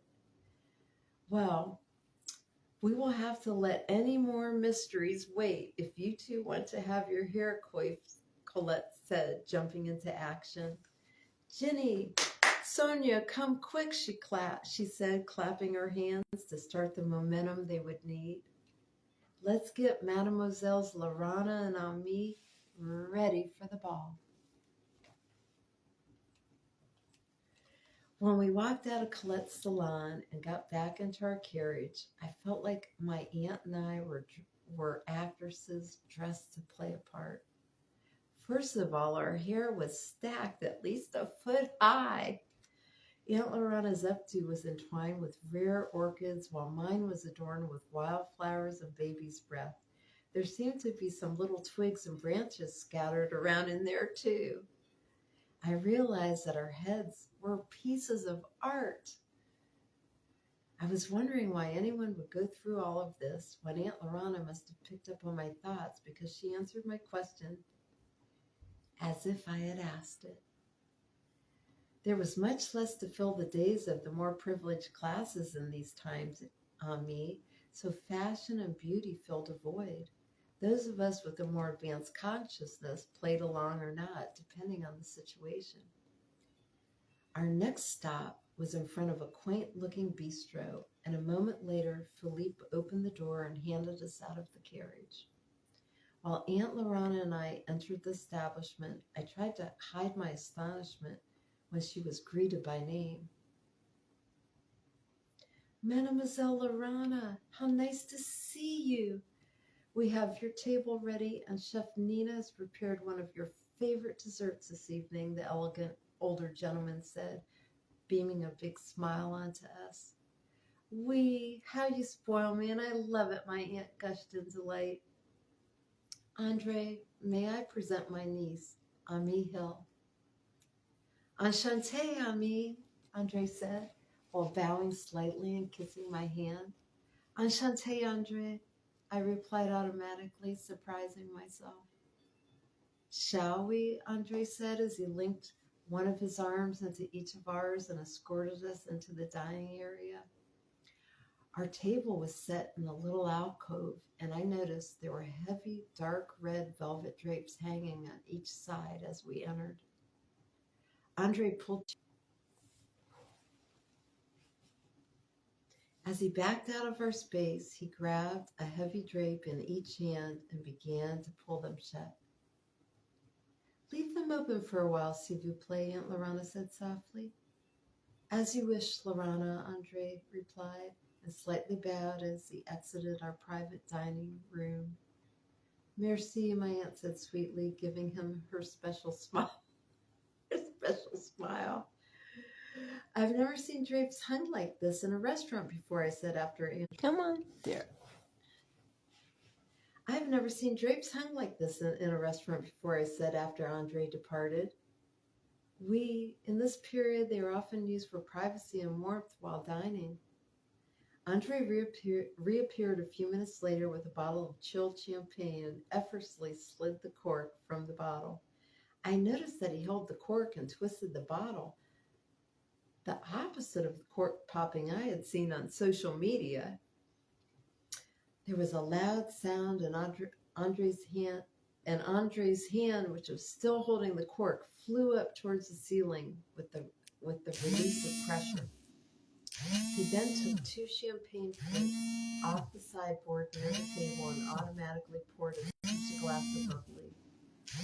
This is something I'd never experienced before, and I was beginning to like being treated more like an adult than a child.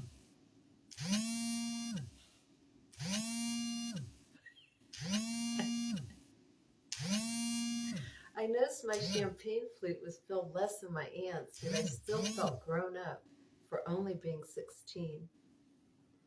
There's no legal age requirement to drink alcohol here, Aunt Larana said, noticing my nervousness at being served. Many apothecaries around this time made healthy tonics using their own local flowers and herbs. They were extracted into alcohol, drained, and called bitters. Bitters were taken by all ages to boost immunities, Aunt Larana shared. I love it when you tell me historical tidbits, Aunt Larana, I said, sincerely happy for the insight. I was completely fascinated by everything I was experiencing and learning. Then here's one more. We are not affected by alcohol in this dimension. Our energetic frequency is very high here, and the toxic effects of alcohol operate on a lower frequency bandwidth. We just receive the good energetic properties of the drink from its herbs and flowers like we would if it were heavily diluted. This is why you have not seen me dilute my drinks and why I've allowed you to drink so often, Aunt Larana explained, tilting her head back and laughing at the fun of it all. As I watched my aunt from across the table, I saw her face light up even more, if that was even possible. Elizabeth, how lovely to see you, Aunt Larana exclaimed to a woman passing by on Andre's arm. You look stunning as usual. Please meet my niece, Ami, she said, half standing up while flowing her hand in my direction.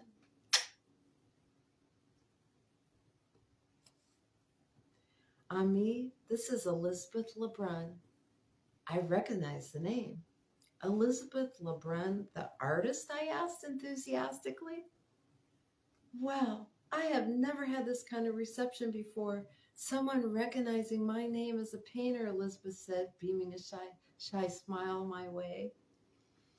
I must be making a little name for myself of late, she said, blushing. Please join us, Elizabeth, Aunt Larana said as Andre pulled a chair out for our new guest. He poured another glass of champagne, then with a knowing nod to my aunt, pulled the drape shut as he departed. I could feel Elizabeth relax and open up as she settled into her seat and visibly exhaled. Salut, my dears, to the occasion of being together, Aunt Larana toasted, laughing lightheartedly as we all clinked our champagne glasses together. Ami, I want you to know that your aunt has been my biggest and truest patron. Larana has always encouraged me to follow my heart and to trust that everything will work out if I do, Elizabeth said, while tears glistened in her eyes. That sounds just like her, I beamed.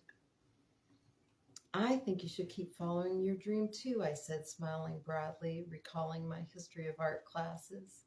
I couldn't remember any specifics right now, but knew Elizabeth Lebrun had been mentioned as an important female painter. Larana, you must tell me immediately. I observe a very distinct change in you, she said, glancing over at me for a split second before continuing. Elizabeth looked like she could barely contain her excitement. You are both glowing with a special light.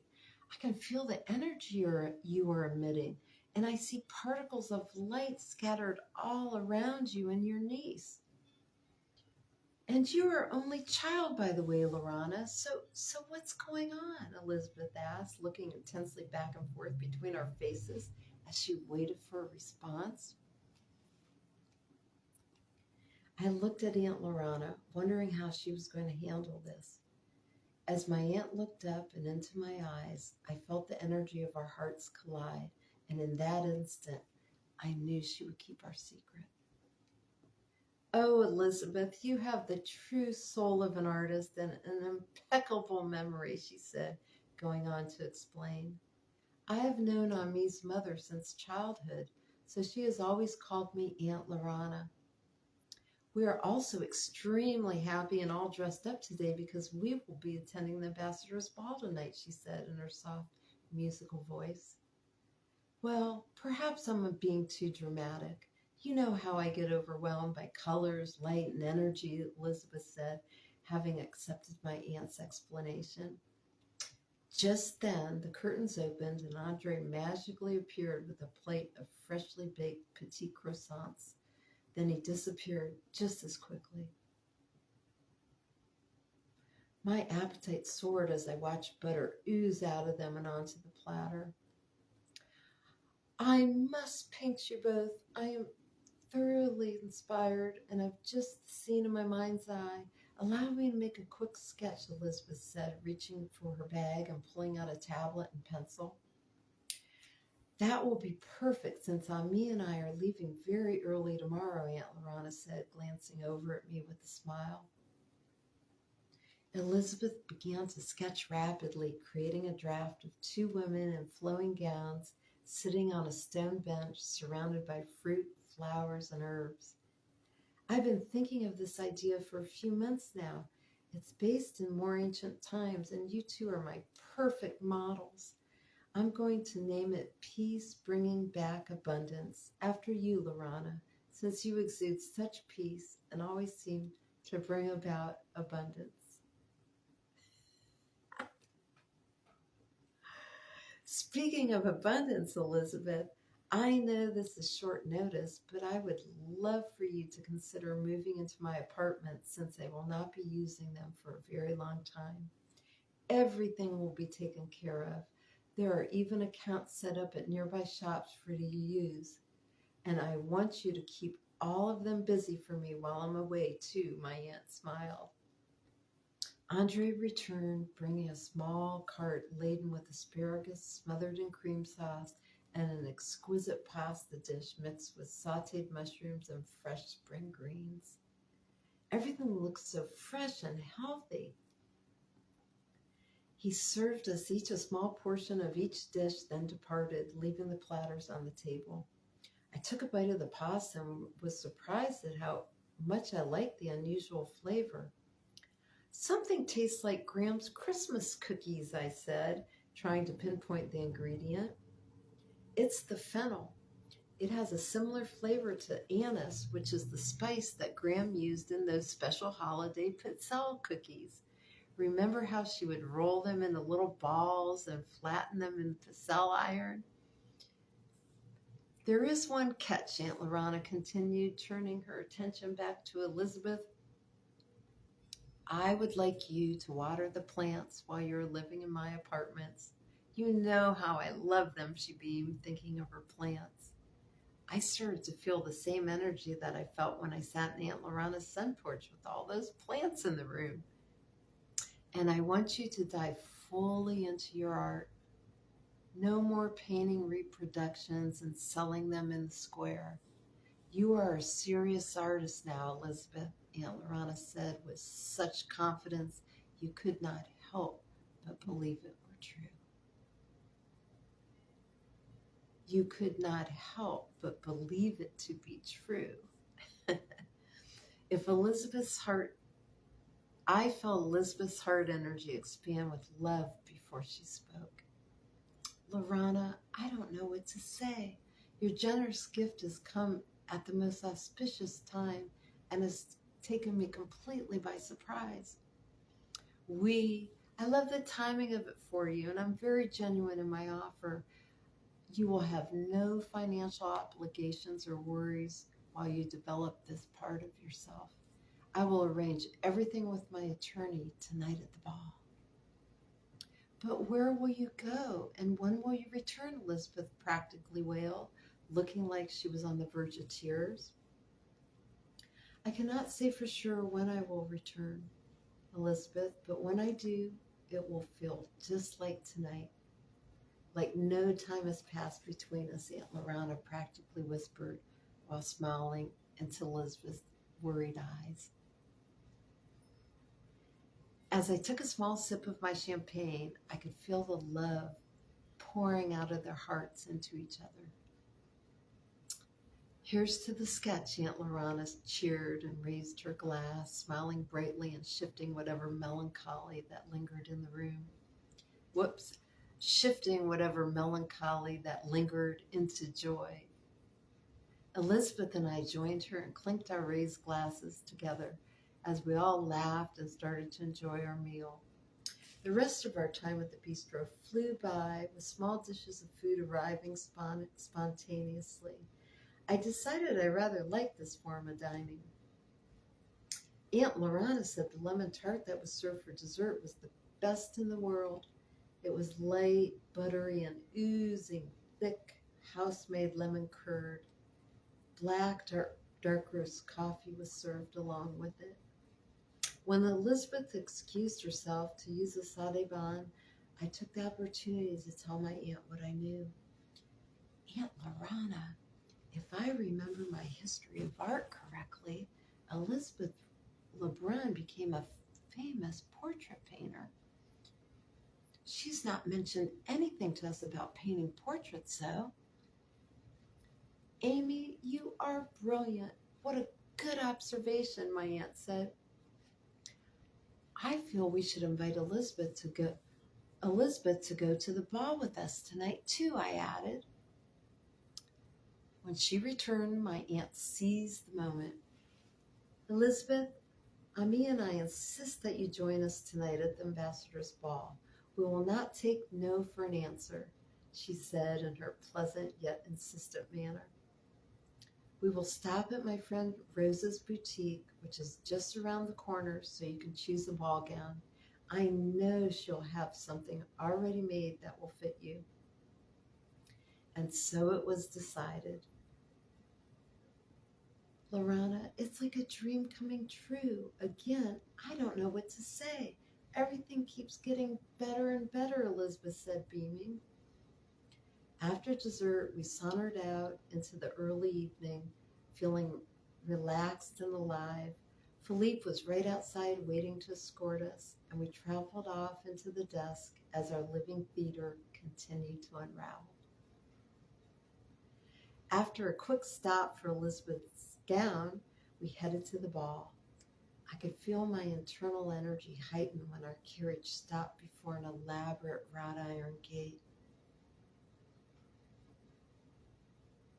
We have arrived at the Cour d'Honneur. It's the official entrance to the Palace of Versailles and means the Court of Honor. I am so excited you get to experience all of this firsthand, Ami. I feel Versailles is one of the grandest palaces of all times, Aunt Larana whispered into my ear. I felt like I needed a reality check as our carriage passed through the elaborate gates that were flanked by at least a dozen guards, and we moved closer towards the palace. I stared awestruck at the ornate flowers, peacocks, and sculptures that were nestled in the elaborate gardens on either side of us. The sculptures seemed to take on a life of their own in the twilight, almost coming alive. I tried to take everything in like I would never see it again. In what seemed like a few short minutes, our carriage slowed to a complete stop in front of the palace. Mademoiselles, Philippe said as he held out his hand and handed each of us out of the carriage and onto the portico. I felt tingles run up and down my spine when my feet touched the ground. However we got here, this was real, and we were about to enter the Palace of Versailles. Elizabeth, please feel free to go with your own flow tonight. Amy and I want you to just enjoy the evening and let destiny take you where it may. If we get separated or you need to leave early, Philippe will be here waiting for you.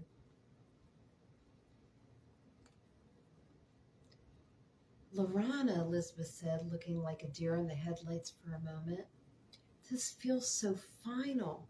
I feel like I'm never going to see you again, she said as tears welled up in her eyes. My aunt hugged Elizabeth and gave her a magical laugh. You will see me again, Elizabeth, and when we meet, it will seem like no time has passed at all, just like I said earlier, she said, smiling compassionately.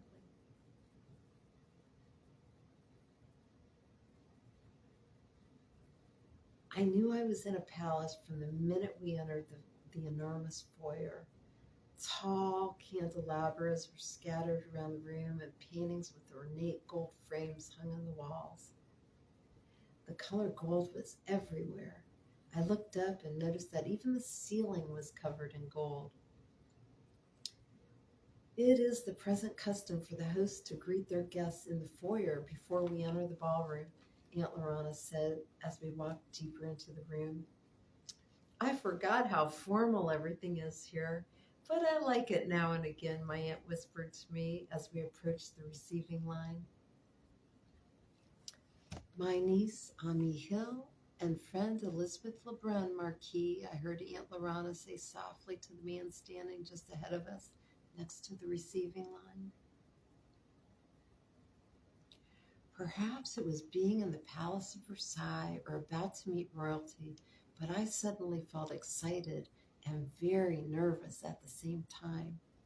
I watched as the man turned toward the couple standing to his right. Mademoiselle Larana, her niece Ami Hill, and their good friend Elizabeth Lebrun.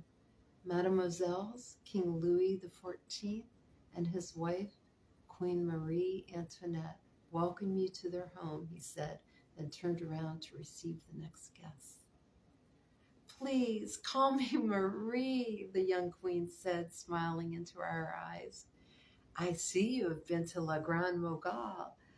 I almost chose that very same gown to wear tonight myself. I love your taste, Marie said to Elizabeth, admiring her dress. The queen looks a lot like Drew Barrymore, I wanted to whisper to my aunt, barely able to control my excitement. Marie, it's so good to see you again. It has been a while, Aunt Larana crooned as she curtsied. I can see that it has been, and I must catch up with you tonight, Marie said, emphasizing must and locking eyes with my aunt to relay the importance of her message. I would enjoy that, Aunt Larana said, and said smoothly as we moved along. Well, at least it isn't a masked ball, I said with relief as we proceeded down the long receiving line. I remember reading about them in my art history class. That might have been fun, Aunt Larana laughed. A treaty of alliance has been reached for the first time between France and the United States of America. Benjamin Franklin is currently ambassador to France and will be officially recognized by the French court tonight, along with other United States commissioners. This is a really big deal and a huge night for our country, my aunt said, filling me in. History was in the making right now, and I was here for it. My shoes are really comfortable, Aunt Larana. I know that might be a silly thing to notice right now, but they are, I said, looking all around and even craning my neck up towards the ceiling. Yes, I agree. It's been some time since I've worn a pair of hand-sewn shoes like this.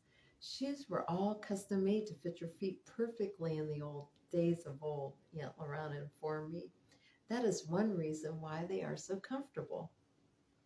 I do hope we can tour around the palace at some point tonight so you can see as much of it as possible, Aunt Larana whispered in my ear. I could tell she was excited for me.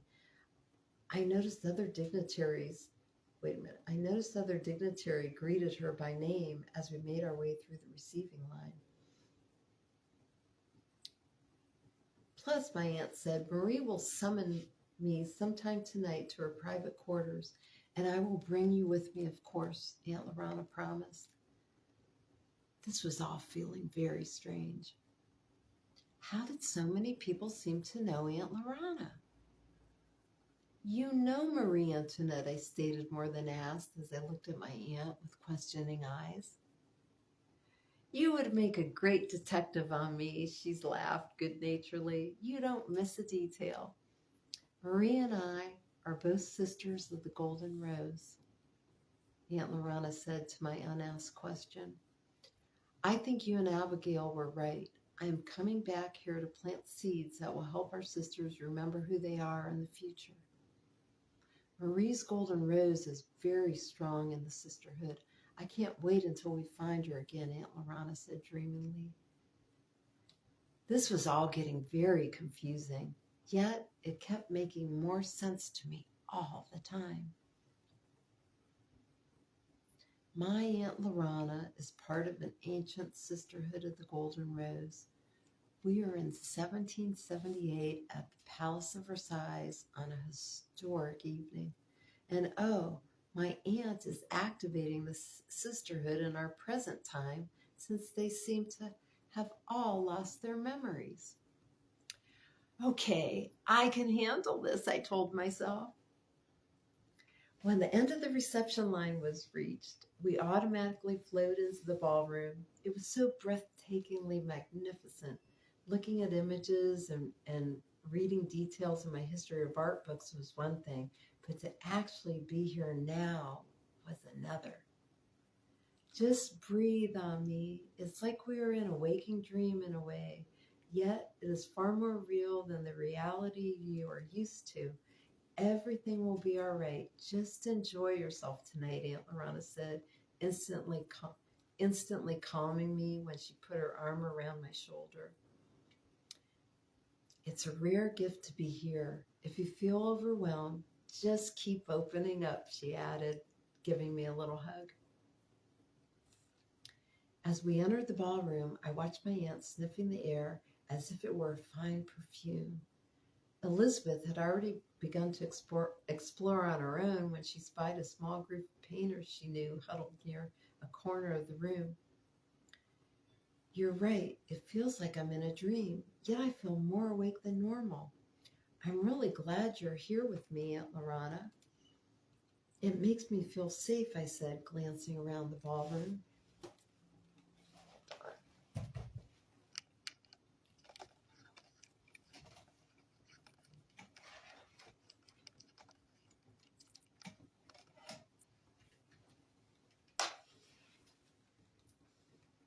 Look, there's Benjamin Franklin, and he is looking fine in those ochre tights and that long navy blue velvet jacket, I said, admiring his sense of style.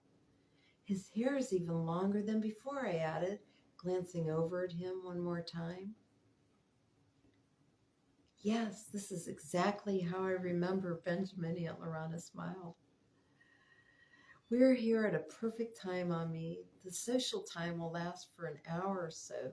Traditionally, when the orchestra starts to softly warm up, then begins to play, that indicates about an hour is left. After that, there'll be a formal procession, then dancing and merriment until dawn. We'll be served a midnight supper, too, and right after that, we must depart. Just then, as I was staring across the room again at the profile of Benjamin Franklin, he turned and caught my eye. I felt suspended in time as I watched him take my aunt and I both in. Then he turned back around to his conversation as if in slow motion. The moment of truth is soon upon us, Aunt Larana. Benjamin just noticed us, so if he does know us, he will seek us out, I said, with all kinds of mixed emotions bubbling inside of me. Elation, nervousness, and excitement, to name a few. How did you and Benjamin Franklin meet at the ball the first time you were here, I asked, out of curiosity and knowing that talking would keep me calmer. I remember everything about that evening as if it happened yesterday. I arrived here like we did tonight. Philippe pulled up to the palace just as the United States official carriages were unloading too. As he handed me out of the carriage, Benjamin Franklin also stepped down onto the pavement. We looked at each other, and what can I say? Sparks flew on a cosmic level, and we were glued together for practically the rest of the evening, Aunt Larana said, reminiscing. I feel bad that you're not having the same experience tonight, I told my aunt, feeling kind of sad. Oh no, Ami, don't be sad. That experience has already happened, and I remember every detail. On some level, Benjamin will remember it all in his own way, too. Our memories can never truly be taken from us, Aunt Larana said confidently. Oh, I wonder if he'll remember our meeting. Oh, I wonder if he will remember our meeting in Philadelphia, I said, peering through the crowd, trying to find him again. We met Benjamin in 1752 when he was just starting to experiment with electricity. It's now 1778. That would mean a gap of about 25 years. I still look like I did, and so do you, I said, worried about my appearance. Although you always look timeless, Aunt Larana, I still look 16. If he does remember us, this will certainly be a problem, I contemplated. Perhaps I was overthinking everything like I had a habit of doing. You are a cosmic detective, me, Aunt Larana said admiringly. Here's an explanation to set your mind at ease. If Benjamin remembers meeting us in 1752, that means he has spiritually progressed, and he will notice that we have not aged one bit, especially you, and our cover is blown. However, if he remembers us but has not progressed spiritually, he will see our appropriately aged holograms, so there is nothing to worry about. What's a hologram? I asked, wanting to understand everything fully. It is sort of like a movie projected into a room that you can step into. It is very similar to what happens when we overlay our own beliefs out into the world, my aunt said. Benjamin's brain will sink into the age-appropriate image of us that fits his understanding and beliefs at this time. That is if he remembers us at all, Aunt Larana said, sounding her light-hearted laughter. Or he will meet us for the first time and just see us, I exclaimed, feeling satisfied with that my concerns had been addressed. But you're forgetting to include at least one more possibility. Your desire to know if Benjamin would remember or our encounter with him in Philadelphia brought us here. But there are multiple outcomes based on everyone's free will. Perhaps we will not meet Benjamin tonight at all, my aunt said, really bringing the possibilities into perspective for me. Wow, I understand things better now, I said, feeling that I had a deeper grasp on the situation. Either way, it's thrilling. I feel like I'm part of a cosmic experiment. I wish my history lessons at school could be this exciting, I laughed. I was already thinking of writing about tonight for an essay assignment.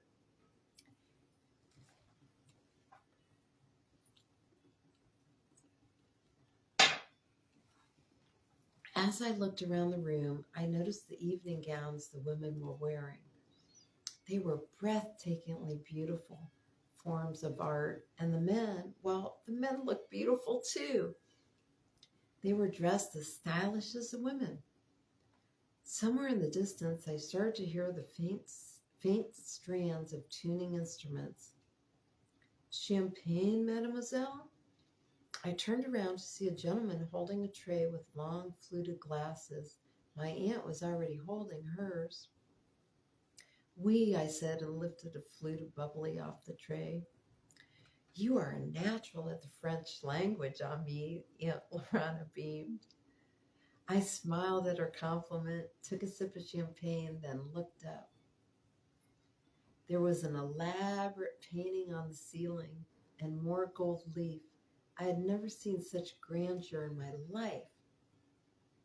As I started to lower my gaze back down to earth, I saw Benjamin Franklin walking in our direction. This is it, I whispered to Aunt Aunt Larana. I took in a big breath as he walked up to us. Larana, me, Benjamin called out, pronouncing my name in French. It's been a while, he smiled. Please excuse me for one quick minute. I'm going to find the maitre d'hotel and have him rearrange my table so that you can both sit with me at the fête des menus. And then I'm not going to leave your side, he laughed as he drifted across the room. Don't disappear before I return, he turned around and said with a mysterious smile. Aunt Larana, he does know us, I said excitedly when he was out of earshot. But he did not let on as to how he sees us. And I don't think he will, my dear. Benjamin's humor is very advanced, my aunt smiled while shaking her head and lifting her eyes. I think we should just relax and enjoy the evening like we are with an old friend, she added. The next moment, a formal-looking guard came up and handed a piece of folded paper to Aunt Larana. I watched as she read the note, leaning her head to one side and then to another as she did. Her energy seemed to grow from deep inside of her. Ami, the Queen wants to meet now, and I am bringing you along, of course. But don't worry, I will send a messenger to alert Benjamin so he doesn't think we disappeared again so soon, she reassured me. Aunt Larana turned back to the waiting guard.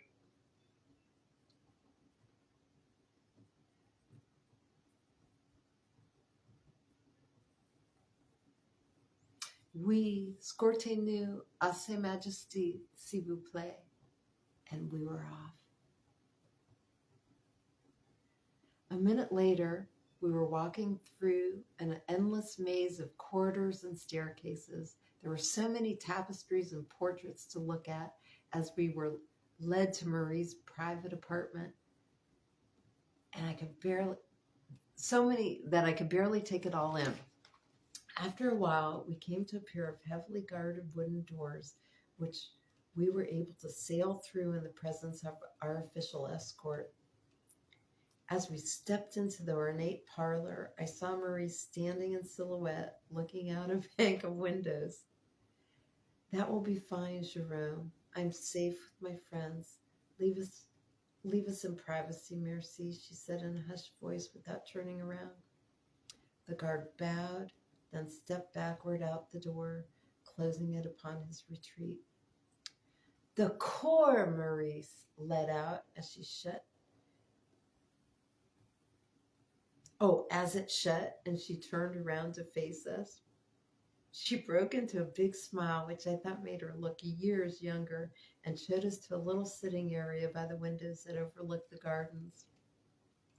Larana, tell me what has happened. You look and definitely feel different.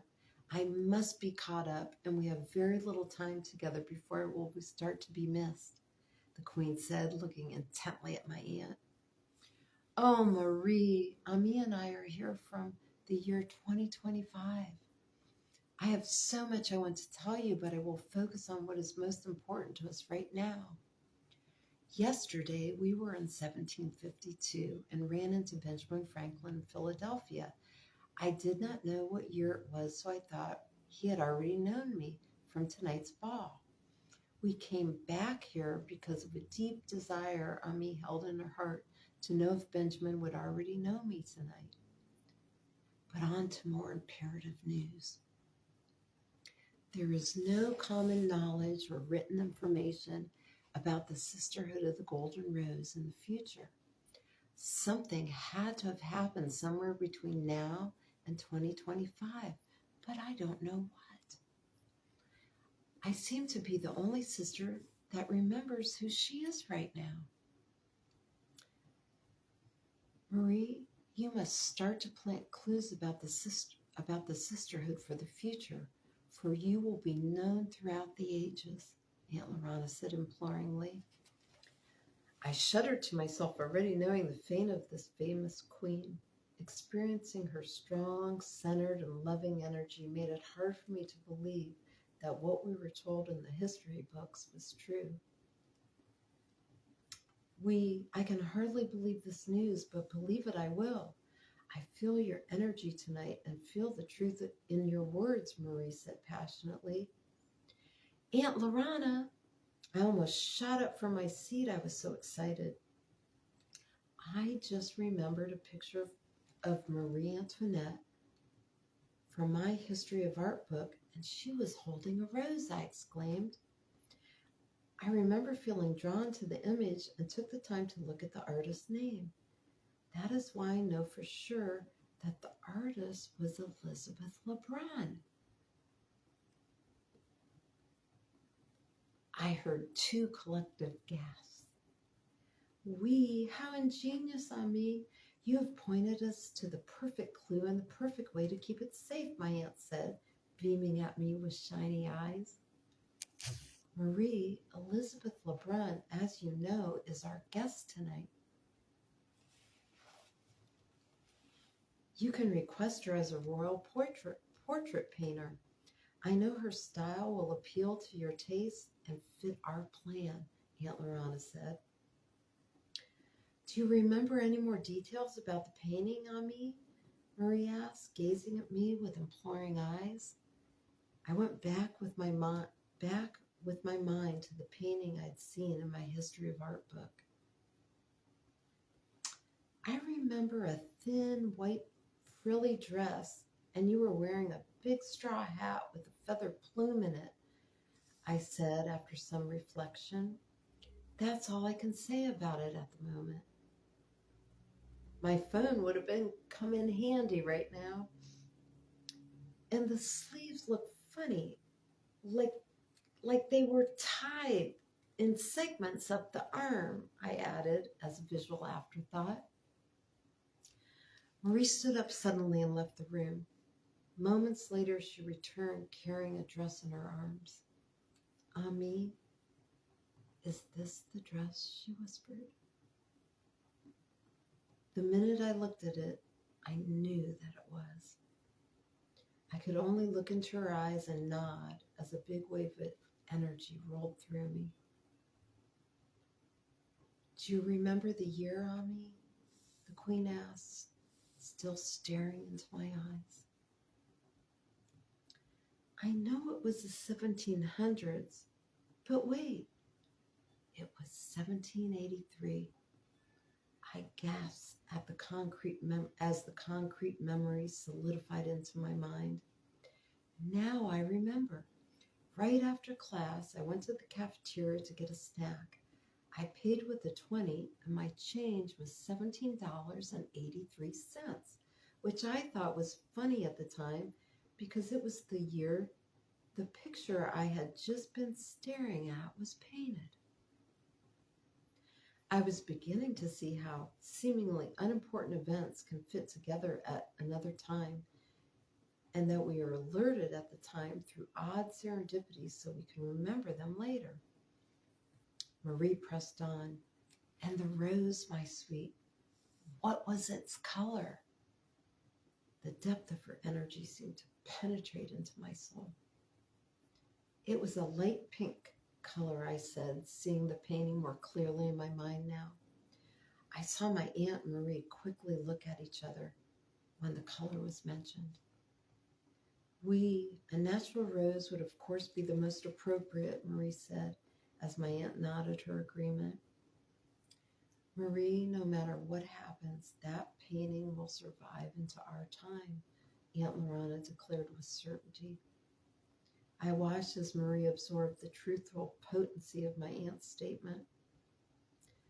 There was a sudden sharp rap at the door that made us all jump. A second later, we giggled together and relaxed. Entrez, s'il vous plaît, Marie said in a slightly more formal tone.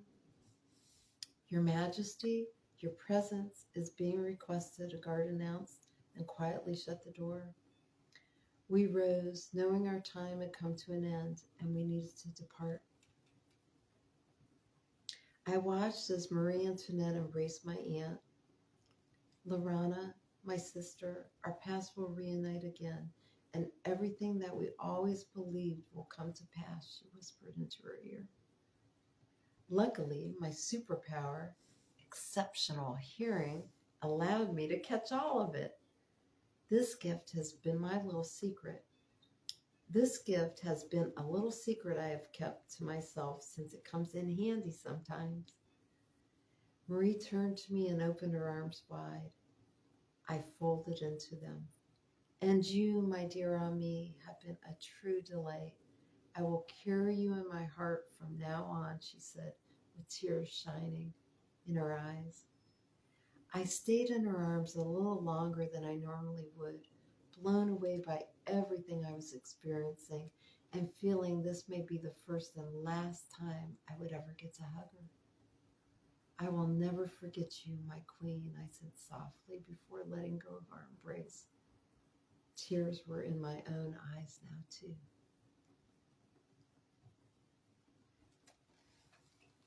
We were escorted back into the main foyer just as Benjamin Franklin was being placed into the lineup for the grand procession. He noticed us immediately. "Oh, no, you two, you're not getting off that easy," he said with an ornery grin as we tried to pass by unnoticed. "Ben, no," Aunt Larana exclaimed, already sensing his plan. "Yes, you two will escort me to the king and queen. I will have one of you on each arm, just like the wings of an angel," he said, grinning from ear to ear. "It will be my favorite memory of this milestone evening for the United States of America," Benjamin said more seriously. Aunt Larana looked at me and shook her head in mock defeat. "How can we refuse this heartfelt request?" she said as Benjamin took her arm. As he hooked his other arm into mine, the music started, and before I knew it, we were swept away. We walked the procession in our triplet format as Ambassador Benjamin Franklin nodded and smiled at people on both sides of the aisle. I could tell he was genuinely well-liked here. After all the formalities were over, the dancing began. I found myself staying back towards the wall out of view as I watched my Aunt Larana being continuously twirled around the dance floor. I tried to soak up every detail of my surroundings. I couldn't wait to research this time in history when I heard a voice. "Voulez-vous danser?" I realized the voice was speaking to me, and when I turned in its direction, I was surprised to see a young man with kind eyes. "Non, monsieur. I appreciate the offer, but I really don't know how to dance," I said, having intuited his question, not knowing if he would understand my response. He immediately responded back to me in my native tongue. "Nonsense. There's always a time to learn," he said, grabbing my hand and moving me onto the ballroom floor before I could protest. I didn't want to draw any attention to myself, so I just relaxed and surrendered to his lead while he moved and twirled me around the ballroom floor. "You must either be a natural dancer or you were misleading me," my partner said, smiling down at me. "I've not seen you in court," he continued as we moved around the floor. "May I have your name?" "Ami Hill." "I am the Marquis de Lafayette, but please call me Gilbert," he told me slightly, bowing his head. "Ami Hill, I can tell you're not from here, but I can't place your dialect." "Thank you for the dance, Gilbert," I said in a diversion tactic as the dance ended, planning to go back to my wall. I felt it was best not to interact too much with anyone since I really did not belong here. Typically, when a man asks you to dance, Mademoiselle Hill, they expect or hope to be your partner for the evening, or at least the set, Gilbert said, rolling his head back in laughter. "You are keeping me on my toes by throwing all protocol out of the window. I like it, he grinned as he whirled me back into his arms for another dance. When the music finally ended, we naturally moved out onto the grand terrace. I spied Aunt Larana surrounded by a small group of distinguished-looking diplomats and excused myself from the Marquis de Lafayette. Marquis Lafayette. I'll have to research him when I get back, I told myself. As I approached my aunt, the maitre d'hotel approached at the same time to escort us to our table. It was there over our meal, which was 12 courses, I have to tell you, that we were able to have Benjamin Franklin all to ourselves. It seems like you two keep popping up into my life out of nowhere, Benjamin said, smiling at us mischievously. Oh no, Mr. Franklin, my Aunt Larana lives in the center of the universe, Canton, Ohio, and I live in Columbus, I said quite seriously, while my Aunt Larana threw back her head and laughed hysterically. It seems a lot has happened since your kite-flying days, Benjamin. Ambassador to France, not too shabby, my aunt said, beaming at him with pure happiness. Yes. Whoops. Yes, I must admit, I've been on an interesting journey since we were last together. I must say I love the relaxed lifestyle here in France, and the food, wine, and people too, of course, he said, taking a bite of vegetable pate. After washing it down with a sip of champagne, he leaned in closer. What does that say? Battery. Oh, battery. Hold on here. Battery. Uh-oh.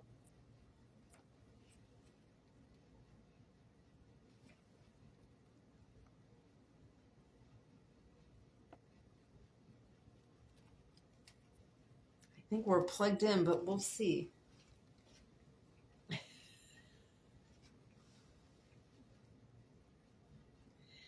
Now, we need to get down to some business. I know of your involvement with the Sisterhood of the Golden Rose, Larana.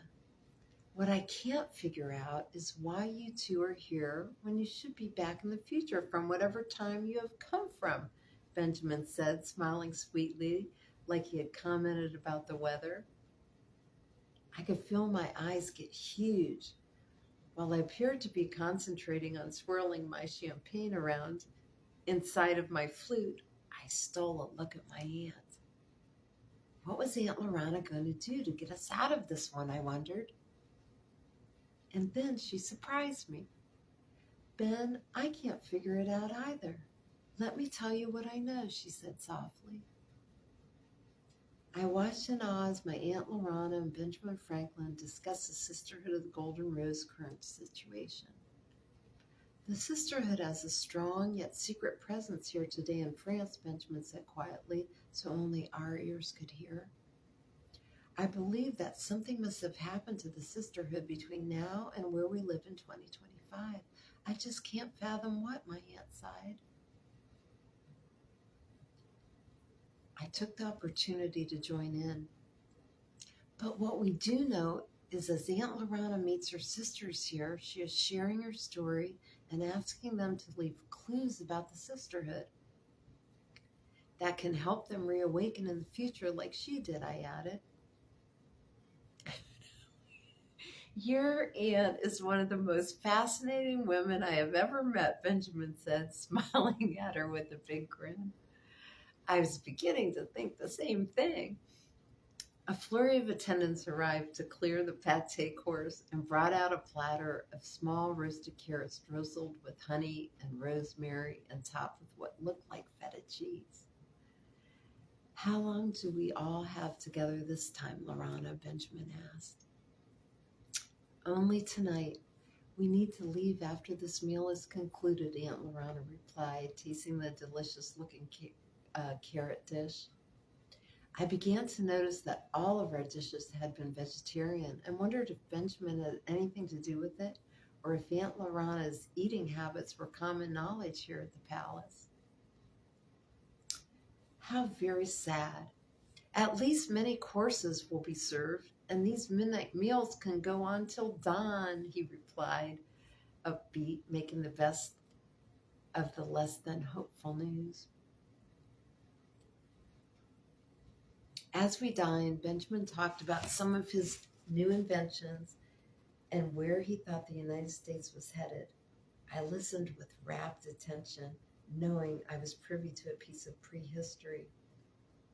After the dessert course of heavenly angel food cake with fresh figs, fig fruit sauce, and thick whipped cream, almost the consistency of cream cheese, Aunt Larana announced we would be departing. Stay for the cavaldos, Benjamin pleaded. Yes, I think Ami should try this very special apple brandy, my aunt agreed. It's from Normandy. We will have to travel to France together again someday. There's so much to enjoy here, Aunt Larana said.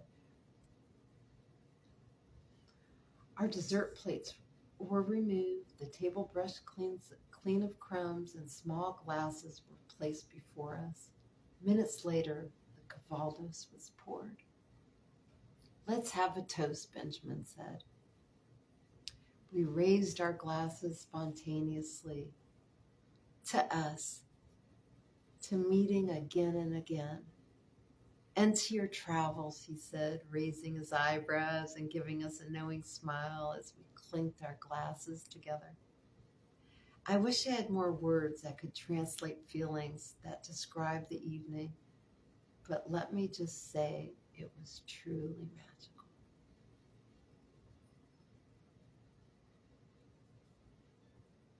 Oh.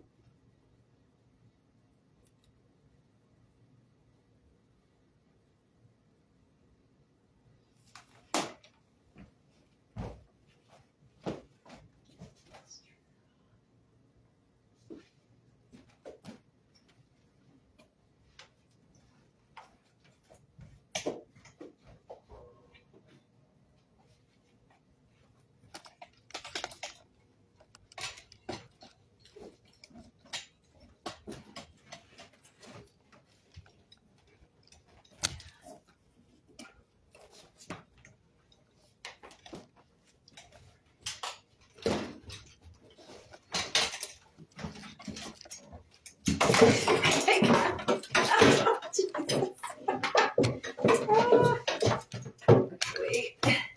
Oh, jeez. Okay.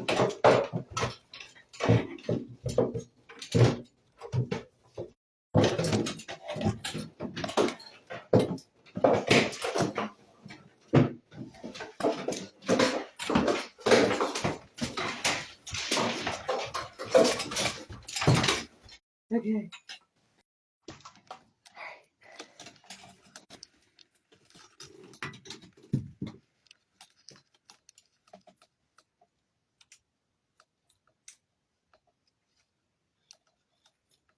What's going on here?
Oh my God.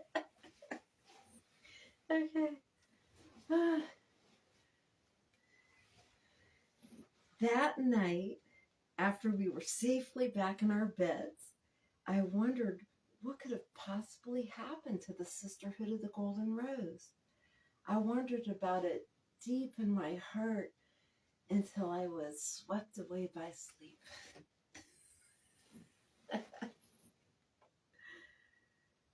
Amy, someone was gently rocking me back and forth. Amy. I didn't want to wake up from my deep, peaceful sleep. In time, I slowly opened my eyes to bright sunlight streaming through the windows. I added on the sound and heard birds chirping.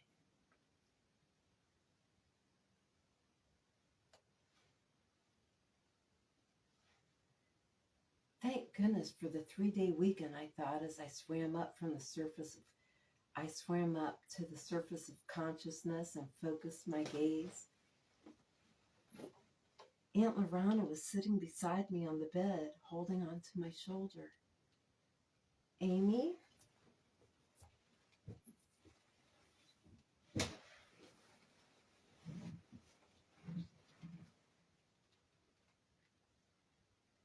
Amy, I have something to tell you, and I don't want you to get upset or to worry, she said, seeing that I was somewhat coherent.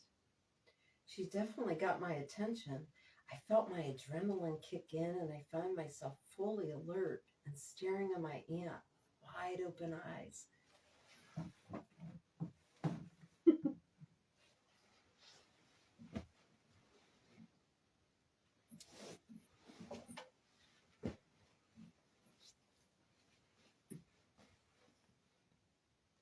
We are in Egypt, Aunt Larana said calmly. I felt as if someone had pushed a pause button in my brain as my mind tried to assimilate this information. Then the button was released. OMG, how did this happen again? I have to get home. My mom is going to be mad if I miss any school, I said, as fears spouted out from my top of my head. Aunt Larana listened compassionately, yet did not empathize with my concerns, keeping us in the present moment. A few moments later, I began to calm down and felt my breathing relax. What was your last thought before you drifted off to sleep, Amy? Did you wish for anything? Aunt Larana asked, trying to jog my memory. I thought for a moment. It seemed like such a long time ago. Oh, yeah. I wished deep in my heart to know what could have possibly happened to erase the Sisterhood of the Golden Rose from history, I said, remembering my last thought. That's it, Amy. Something must have happened or started here in Egypt, Aunt Larana said excitedly. I feel goosebumps all over. We are really on to an adventure now, my aunt exclaimed as she got up and opened the drapes all the way. I could feel her excitement and that it was mixed with just a little bit of apprehension, too. Aunt Larana, I can see a pyramid outside of my window. And is that a palace way over there, I gasped, sitting up in bed as I continued to stare. This was really starting to blow my mind. Last night we were at a ball with Benjamin Franklin and Marie Antoinette in France, and today we were in Egypt. I surely must be in a weird dream that seems to last forever, I thought. Yet I knew somehow I wasn't. Actually, that is the Luxor Temple, Aunt Larana said after peering out of the window for a moment. We are in Luxor, Egypt, Amy. Luxor? That is where they found King Tut's tomb, I said, my voice sounding surprisingly calm relative to the electric buzzing I was feeling inside. I recently read about King Tut on a homework assignment. In fact, his tomb was discovered in 1922, I told my aunt proudly. Amy, you are an incredible source of information. I really admire how you remember little details about everything, Aunt Larana said, making me feel good. Shall we have breakfast, then go out and explore? My aunt asked casually as she got up from my bed and headed towards the door. Yes, I'm starved, even though I feel too excited to eat, I said with a little smile, surrendering to the moment. While Aunt Larana was whipping us up something delicious in the kitchen, I continued to stare out my bedroom window. Pyramids, and lots of them. As I watched, I felt them reach inside my heart with their energetic majesty. I closed my eyes and shook my head slightly, just in case they may all go away. But when I opened my eyes, nothing had changed. After a sublime breakfast of bagels, cream cheese, fresh spinach, strawberries, and plenty of strong black coffee, I headed for the front door to take a peek at our new hood. Amy, we're still in our night clothes, Aunt Larana exclaimed with mock shock in her voice and a big smile on her face. Every other time we've left the house, our clothes have changed to meet the time period we're in and the occasion we need it, I said matter-of-factly. I bet if we walked out the front door, we will not be embarrassed, I said, feeling my energy soar with the little dare. Let's try it, I said playfully. Okay, let's, Aunt Larana agreed, and without missing a beat, she opened the front door. We looked at each other, clasped our hands together, and walked down the front steps in our night clothes and out onto the sandy street. I looked down at my feet and was relieved to see I was wearing leather sandals. You were right, Amy, and it looks like we are dressed as Luxor locals, Aunt Larana said, looking at our clothes. I looked down and I was wearing my aunt's exact outfit, a plain white linen tunic and underneath wide-legged white linen pants. As I was inspecting my new clothes, I heard someone call my aunt's name. Larana! A woman in a similar outfit to ours was waving enthusiastically at us and crossing the street to meet us. I noticed that she wore an orange sherbet-colored sash around her waist with a matching floppy hat to accent her outfit. Almina! Aunt Larana gasped as she hugged the woman who appeared to be in her 30s or 40s, her faces glowing with radiant joy.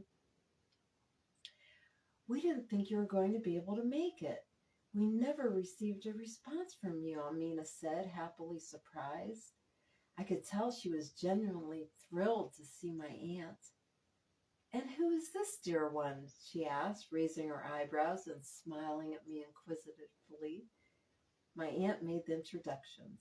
This is my niece, Amy. Amy, this is Almina, my aunt said, introducing us. It is very nice to meet you, Amy. I'm sure there's more to this story, but it will have to wait. There is so much happening right now, Almina said, starting to motion in the air with her hands. Just check in under Laura Carnarvon.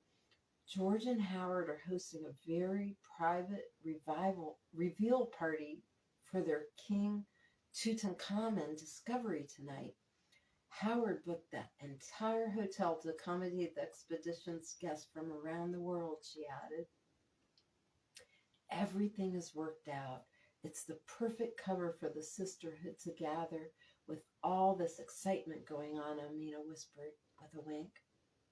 This is divine, Almina. Is it formal tonight, my aunt asked. No, the sisterhood will be meeting during the unveiling of King Tut's tomb. I've already nicknamed him, Almina laughed. They are taking everyone directly into the chamber while everything is still as it was it was thousands of years ago. It's incredibly exciting, she added. We will meet in the pyramid nearby in the Valley of the Kings, so wear whatever you're comfortable in. I'll have all of the information about our weekend sent to your suite once you get a chance to settle in. I'm in such a rush. Last minute details, she said as she turned and started to hurry off. Oh, yes, Almina added, turning back in our direction. I'm incognito. I don't even want Howard to know that I'm here yet. I've been rooming with Coco. It's been years since I've seen her, and we have a lot of catching up to do, she said playfully. I watched as Almina hurried up the dirt street and melted into a sea of people. We were in 1922. Aunt Larana certainly had a lot of explaining to do. Well, I said, staring intensely at my aunt. Well, what? She grinned. Amy, I told you I was a little different over the years, but you may not have guessed the extent of it, my aunt said, radiating with her deep inner smile.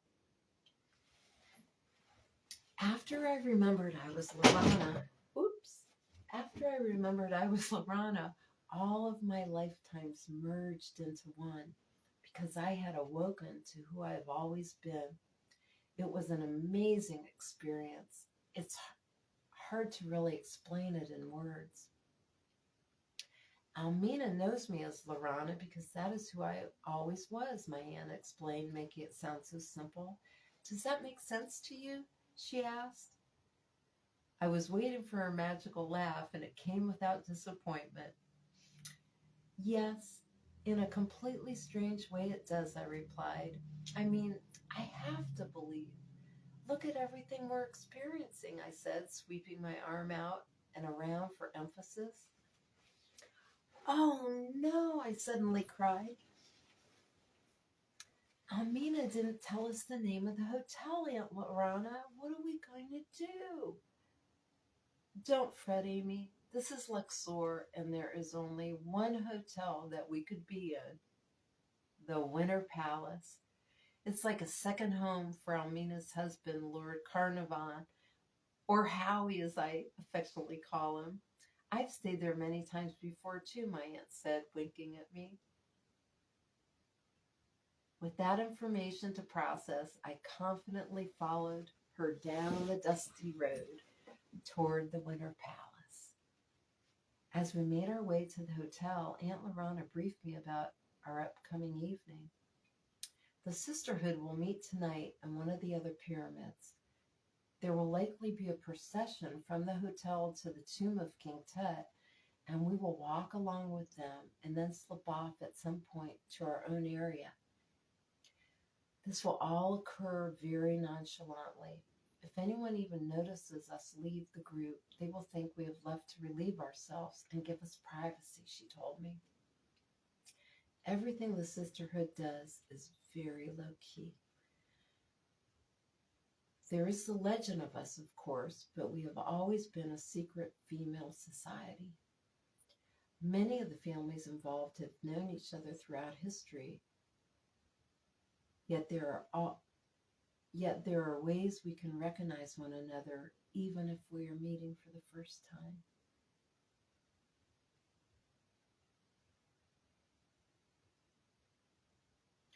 Who is Coco? I didn't want to ask back there, I said, changing the mood. Coco is Coco Chanel, Aunt Larana said with pure happiness pouring out of her. She became a very famous high-end fashion designer, and her brand is still a household name, Amy. I'm thrilled that you're going to meet her. She's so creative and passionate about what she's doing, and a lot of fun to be with, too. I think you will find all of the women who gather tonight fascinating, my aunt added. I'm curious to see who will be there. It's been over 100 years since we were all together, whoever the we will be. I really have no idea, Aunt Larana said, caught up in the mystery of it all, as the sun crept higher into the turquoise blue sky. I wonder why you never received your invitation. You're here now, but perhaps you are not supposed to be back then. It just doesn't make sense, I said, pondering the complexities of time and space. I agree. Perhaps we will figure it all out later tonight. I have no memory of receiving an invitation. I feel we're about to get a big piece of our mystery solved, Aunt Larana said as we stopped in front of an enormous building, which I knew instinctively must be the Winter Palace. I liked the way my aunt called it our mystery. I was now part of something that was so much bigger than myself, and it felt so good. Oh my, it's so nice to see this hotel again. It's exactly as I remember it, Aunt Larana said in sheer delight, and I could swear I saw her feet dancing around a little bit. Let's go outside. Let's go inside and get our rooms. I will speak to the concierge about sending 2 masseurs to our room. Your first massage will be in Egypt, Amy, and we really need one, my aunt exclaimed. I took a seat in the lobby and fully accepted that we were on another adventure as Aunt Larana headed over to the front desk. I watched as she stood at the counter. She seemed to glow with happiness and an inner beauty that radiated to the outside for all to see and feel. For all to see and feel. I was finding myself wishing I would grow up to be more like Aunt Larana someday. There never seemed to be a dull moment in her life, and I wanted to know what it felt like to be that free, happy, and alive. I realized I might have to shine the whole experience on for at least 2 more years, but I knew I was getting a taste of what it felt like right now. Later that evening, after relaxing massages, we changed into the outfits that were magically in our suite. Our new pants and tunics seemed to shimmer with a golden hue. I had never seen anything like this before. The material felt alive in some inexplicable way, and I noticed an unusual heft to the fabric when I felt it. Regardless, it was an elegant upgrade from the rougher linen we had worn earlier. I feel so royal somehow, if that is the right word, I shared freely with my aunt. You are already feeling the energy of the golden rose. As more sisters arrive, our collective frequency can be felt. That is one reason we gather in remote areas or around large public events, she told me. We are like Benjamin's experiments of putting many like batteries together. They produce a higher amplification, Aunt Larana laughed. That makes sense. I do notice something different inside of me, something good. I feel lighter, more loving, and energized all at the same time, I replied. Trying to explain my emotions with words was getting frustrating. I realized words didn't come close to what I was actually feeling. Yes, I feel the same way, Aunt Larana smiled, showering me with her sweet kindness. My aunt was unusually chatty on the way to the pyramids. This is one of my favorite eras, Amy. The women's movement was gaining momentum, helping many of us to come out of our dark cells. This was a period where we got the right to vote and started demanding equal rights, Aunt Larana said. It was hard for me to believe there was a time when men and women were not treated equally, I thought. The female psyche was starting to open and blossom. You could feel a collective shift in the air. When you looked at another woman eye to eye, even a stranger in passing, you felt a special connection. Our inner power was starting to surface, and many women were awakening to their divine nature. It was the time of flappers, I added. Yes, that was the name given to women who were showing independent behavior when this movement was just starting. Yes, that was the name given to women who were showing independent behavior when this movement was just starting. Today, most people think of carefree dancers from the 20s during Prohibition. But it was much, much more than that, I can tell you for sure, Aunt Larana said as we made our way up the dusty path. Clara, my aunt exclaimed as we caught up. Whoops. Ah, what did I hit? No. Clara, my aunt exclaimed as we caught up to a woman on the path. Larana Day, I'm beside myself with surprise and happiness, Clara exclaimed. I noticed that she was beaming too, seemingly lit up inside with an extraordinary light like my aunt. Clara Gordon Bow, meet my niece, Amy Hill, Aunt Larana said, putting her arm around me.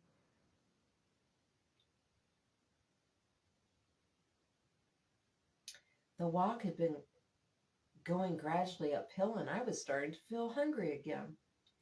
We're almost there, Amy. There should be plenty of fruit, cheese, hummus, and little stuffed grape leaves to snack on, Clara said, tuning into me. I think there will be some of our secret ambrosia punch, too, she added, flashing a big smile at my Aunt Larana. Amy, Claire is absolutely the it girl right now in silent films. Silent films, I blurted before remembering that we were in 1922. Yes, there have already been murmurs of talking films, so I know one day there will be, Clara added, gracefully covering up my faux pas. I can only wish I will be part of them, she said, deep from her heart. Clara, you will be, Aunt Larana declared with such confidence that you could only believe it would be true. Why, thank you, Sister, Clara said, giving my aunt an affectionate hug. Ah, here we are, our own private little pyramid for the evening, she whispered, giggling, guiding us discreetly off the path. In seconds, we were absorbed into the night, and a few minutes later, the entrance to a pyramid loomed before us. We entered and followed a narrow hallway into the interior chamber that was surprisingly well lit, although I did not see any candles. I looked around and noticed a lavish spread of vegetarian food as promised. Go ahead and nourish yourself, Amy. Everything is self-served here. Just don't drink too much of that ambrosia, Aunt Larana warned.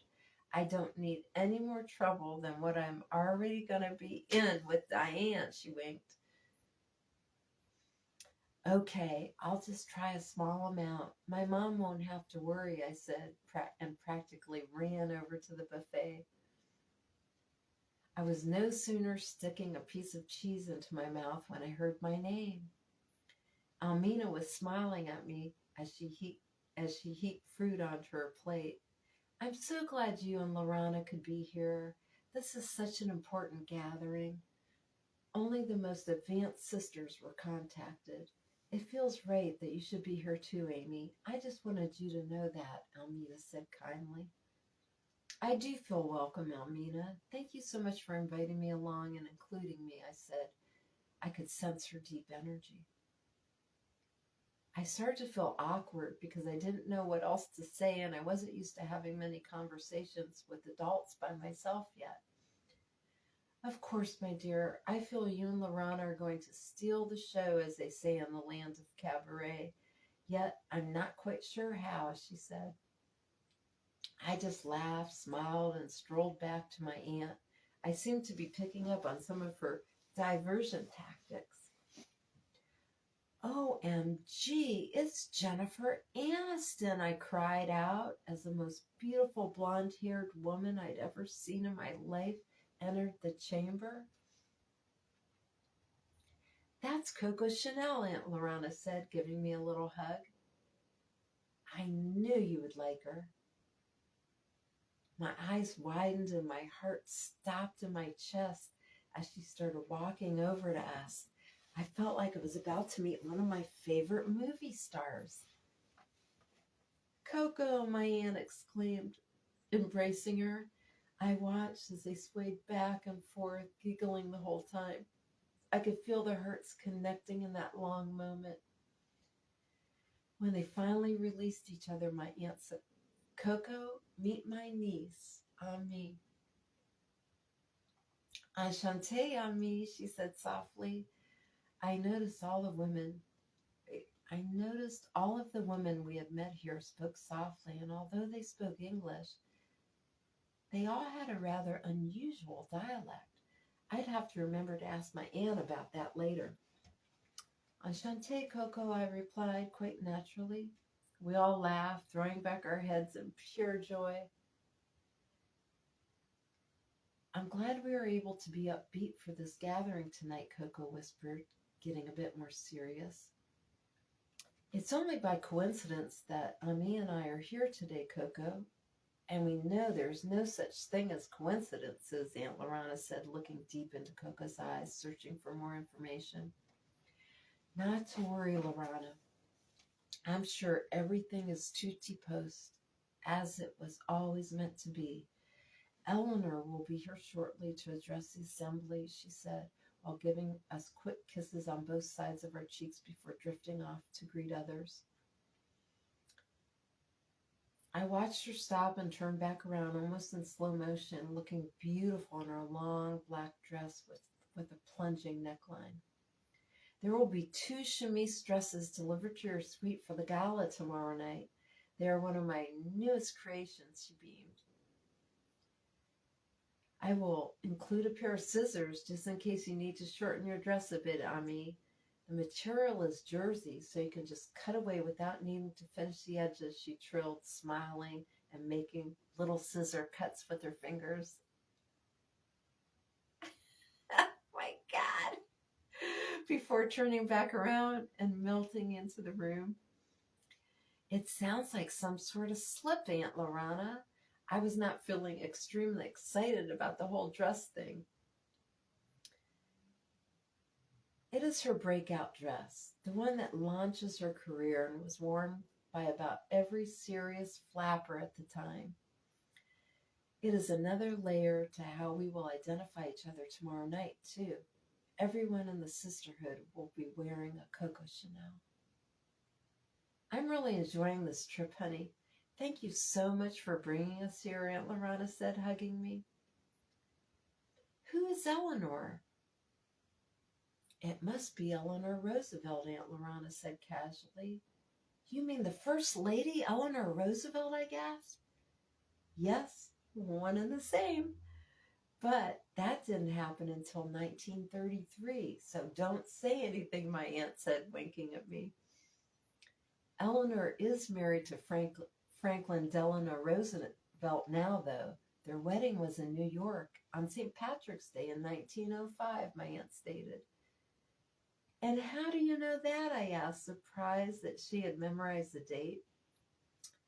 Because I was there, dear one. Many of us were, Aunt Larana said with a mysterious smile on her face. You keep amazing me. I'm afraid I'm going to wake up and this is all going to be the longest dream I've ever had, I said, still holding on to the possibility. I bet this is something you might not have learned, now that I know you like interesting little historical tidbits. Eleanor Roosevelt's maiden name was also Roosevelt. Franklin is her 5th cousin, once removed, whatever that means. I've never been able to figure that one out, Aunt Larana laughed. I think it's just a way of, I think it was just a saying of the time, like we say distant cousin now, I said automatically, not really knowing how I knew this. And this must be her right now, I said, as I watched a woman enter the chamber and saw many of the other women in the room naturally look her way. Yes, and so young looking. You will never forget Eleanor once you meet her, Amy. All of a sudden, a calm fell over the group, and I felt an inner centering. The women naturally started to take a seat in the middle of the chamber floor. Eleanor Roosevelt took her place in front of the podium, and a hush fell over the group. Sisters, Eleanor began. It is such an honor to be with you on this most auspicious night, the inaugural celebration of the discovery of King Tutankhamun's undisturbed tomb, we can thank Almina's husband, Lord Carnarvon, for being the benefactor of this expedition and our host for the weekend. She led a round of applause as Almina stood and took a slight bow with a girlish smile on her face. Boys will be boys, Eleanor, she laughed before taking her seat. I felt the energy in the room settle down again. I have some very important news to share from the Galactic Federation of the Golden Rose, Eleanor began more seriously. As you are well aware, our sisterhood has had a presence here on Earth for thousands of years. Many of you can trace your Golden Rose lineage back that far, she said, looking out with love and affection pouring from her heart. Our mission has always been the same, to bring peace and healing to the planet. We also keep evolving spiritually as individuals and contribute to the evolution of the human race, she stated passionately. Many of you have taken local, national, and global roles to help facilitate this cause, and tonight we can celebrate our contribution to the world and our individual spiritual progression. I watched Mrs. Roosevelt look around the room and felt her bind all our energies together. However, the sisterhood has a far greater role to play, and that role is coming in the future, Eleanor said. She paused to let this information descend upon the room. The Galactic Federation of the Golden Rose has decided to have the entire sisterhood on the planet at that future time.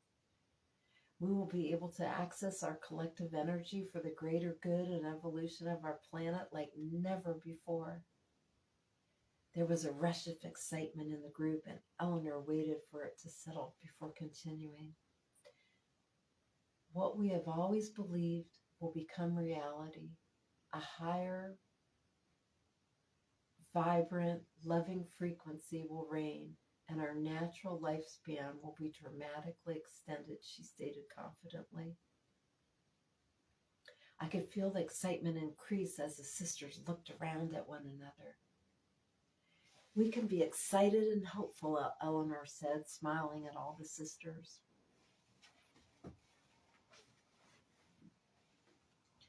The difficult news this evening is that our current dispensation here on Earth will be suspended tomorrow evening at the stroke of midnight. At the same time, we will have no memory of our sisterhood, and there will be no recorded knowledge that we have ever existed. I heard and felt the collective gasp, followed by a brief silence, then a rumble of voices as many of the sisters started to talk all at once. Eleanor watched as this news was assimilated. She then raised her arms with her palms extended to the women, and a silence fell once more as she continued. This may seem incomprehensible, yet there is a great wisdom in the decision. The activities that will occur over the next 100 years will not further and may harm our sisterhood. We will all return, and when each of us awakens to who they really are, the sisterhood of the Golden Rose will reunite and our collective mission can begin. The golden age will be upon us again, she finished, exhilarated. A woman stood up in the group. Yes, Huda, that's Huda Sharami, an important force in Egypt's feminist movement, Aunt Larana whispered in my ear.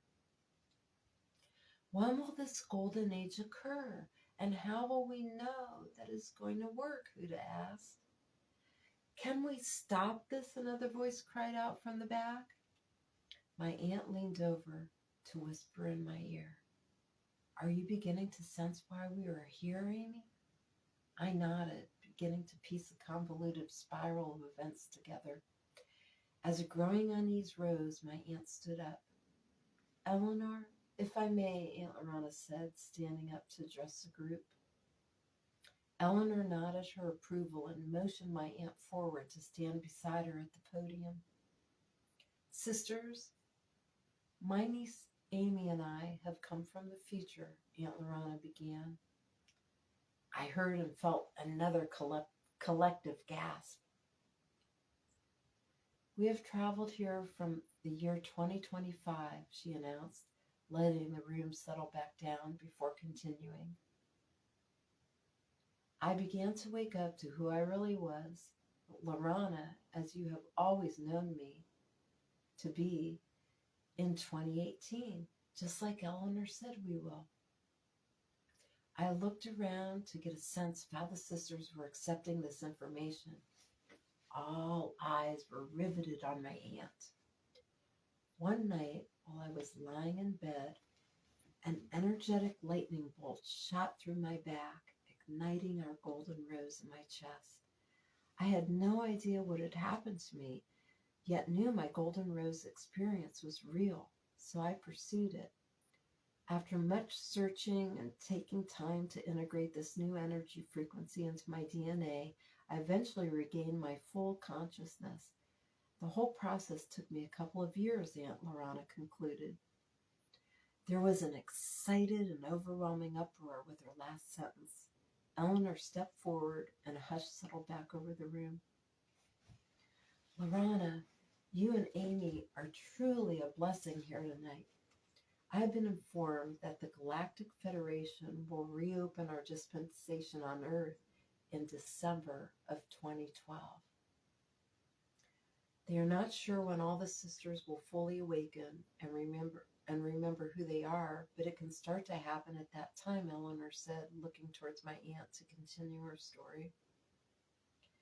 It is true that there is no information about us in history, not even as myth, my aunt shared.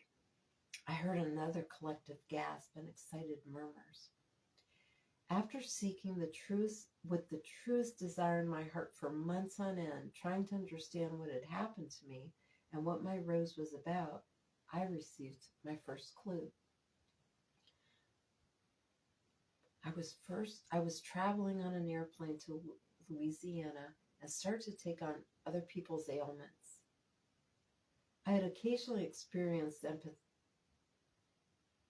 empathically like this before, so I intuitively healed their aches and pains. Right after each of these healings, I heard, "Please accept this healing from the Sisterhood of the Golden Rose."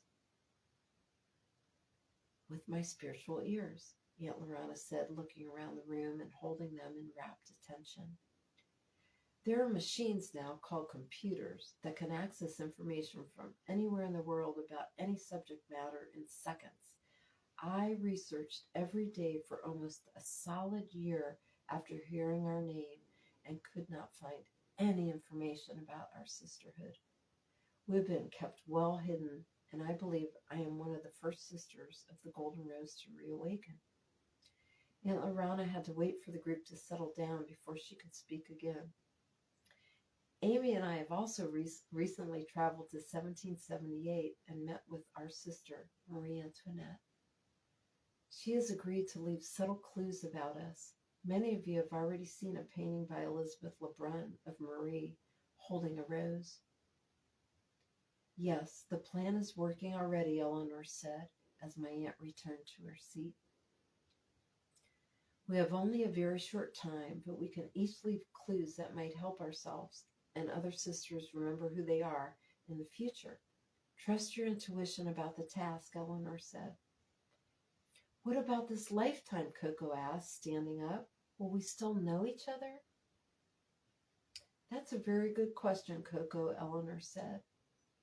Yes, you will remember all of your interactions with each other and friendships except those formed inside of the sisterhood.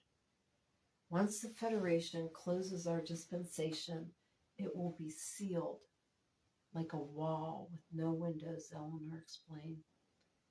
There will be nothing to remember. Again, I felt and heard a rumble move through the group. I just had an idea, I whispered to Aunt Larana. I surprised myself by raising my arm a little in the air. I saw my aunt rise from her seat. Amy would like to address the sisterhood, she said, catching me by surprise. I stood up and gathered my courage. Well, I started. Speak up, Ami, a voice said from the back row. Well, I started again, turning around to address the group. I was thinking that if you all wrote down your names on a piece of paper and gave it to us, maybe we could use it to help you remember someday. I mean, if you saw your name somewhere or someone called you that, I drifted off, unsure if this was such a good idea anymore. Amy, this is a brilliant idea, Eleanor proclaimed. I felt myself flush from her praise, and I felt less timid as I added another thought.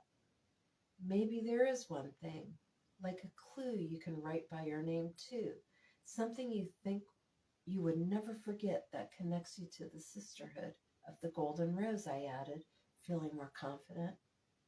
Amy, that's another great idea, Eleanor beamed, clasping her hands together. If Larana and Amy believe they have found a sister, they can give her the clue to see if it helps recover her memory. Larana looks exactly the same, although more vibrant. Perhaps you will look the same, if not similar to yourselves now. So if you have any photos with you, please sign the back and give it to us, Eleanor added. Yes, Almina? Eleanor acknowledged Almina's waving hand.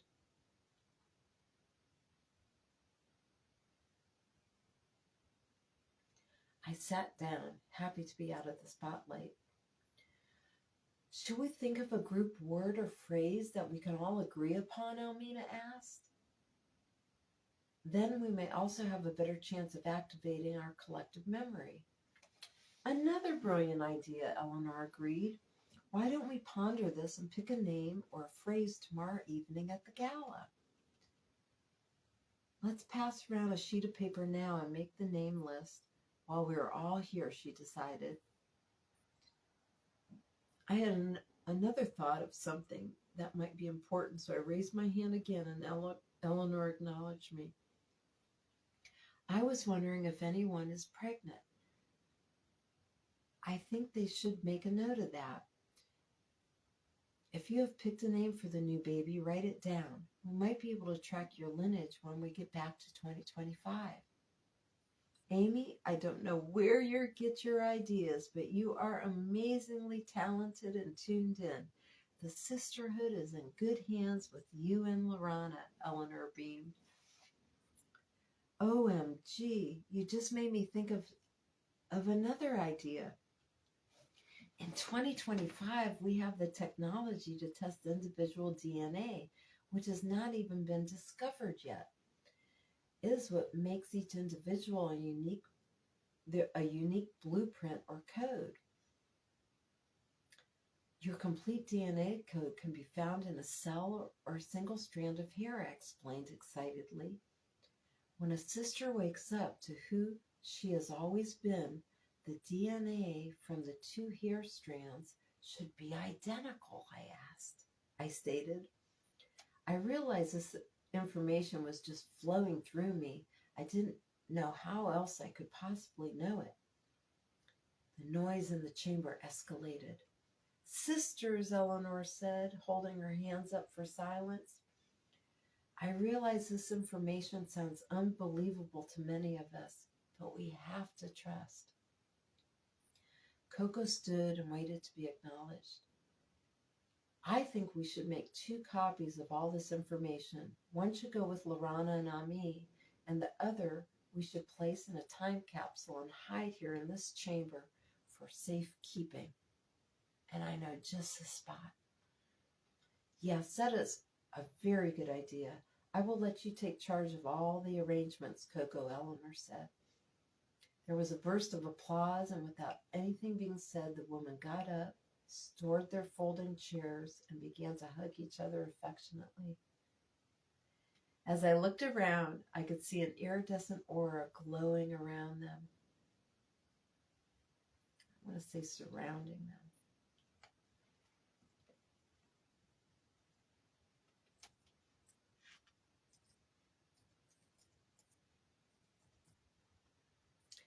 Amy, how did you come up with all those great ideas? Aunt Larana asked me. They just popped into my head, I told her, not really knowing how it happened. What do you think of Eleanor? My aunt asked softly. She feels very queenly, I think, yet very down to earth. I love her, I said, feeling like I knew her much better than I could since we had just met. Exactly my feelings too, Aunt Larana agreed. I had never been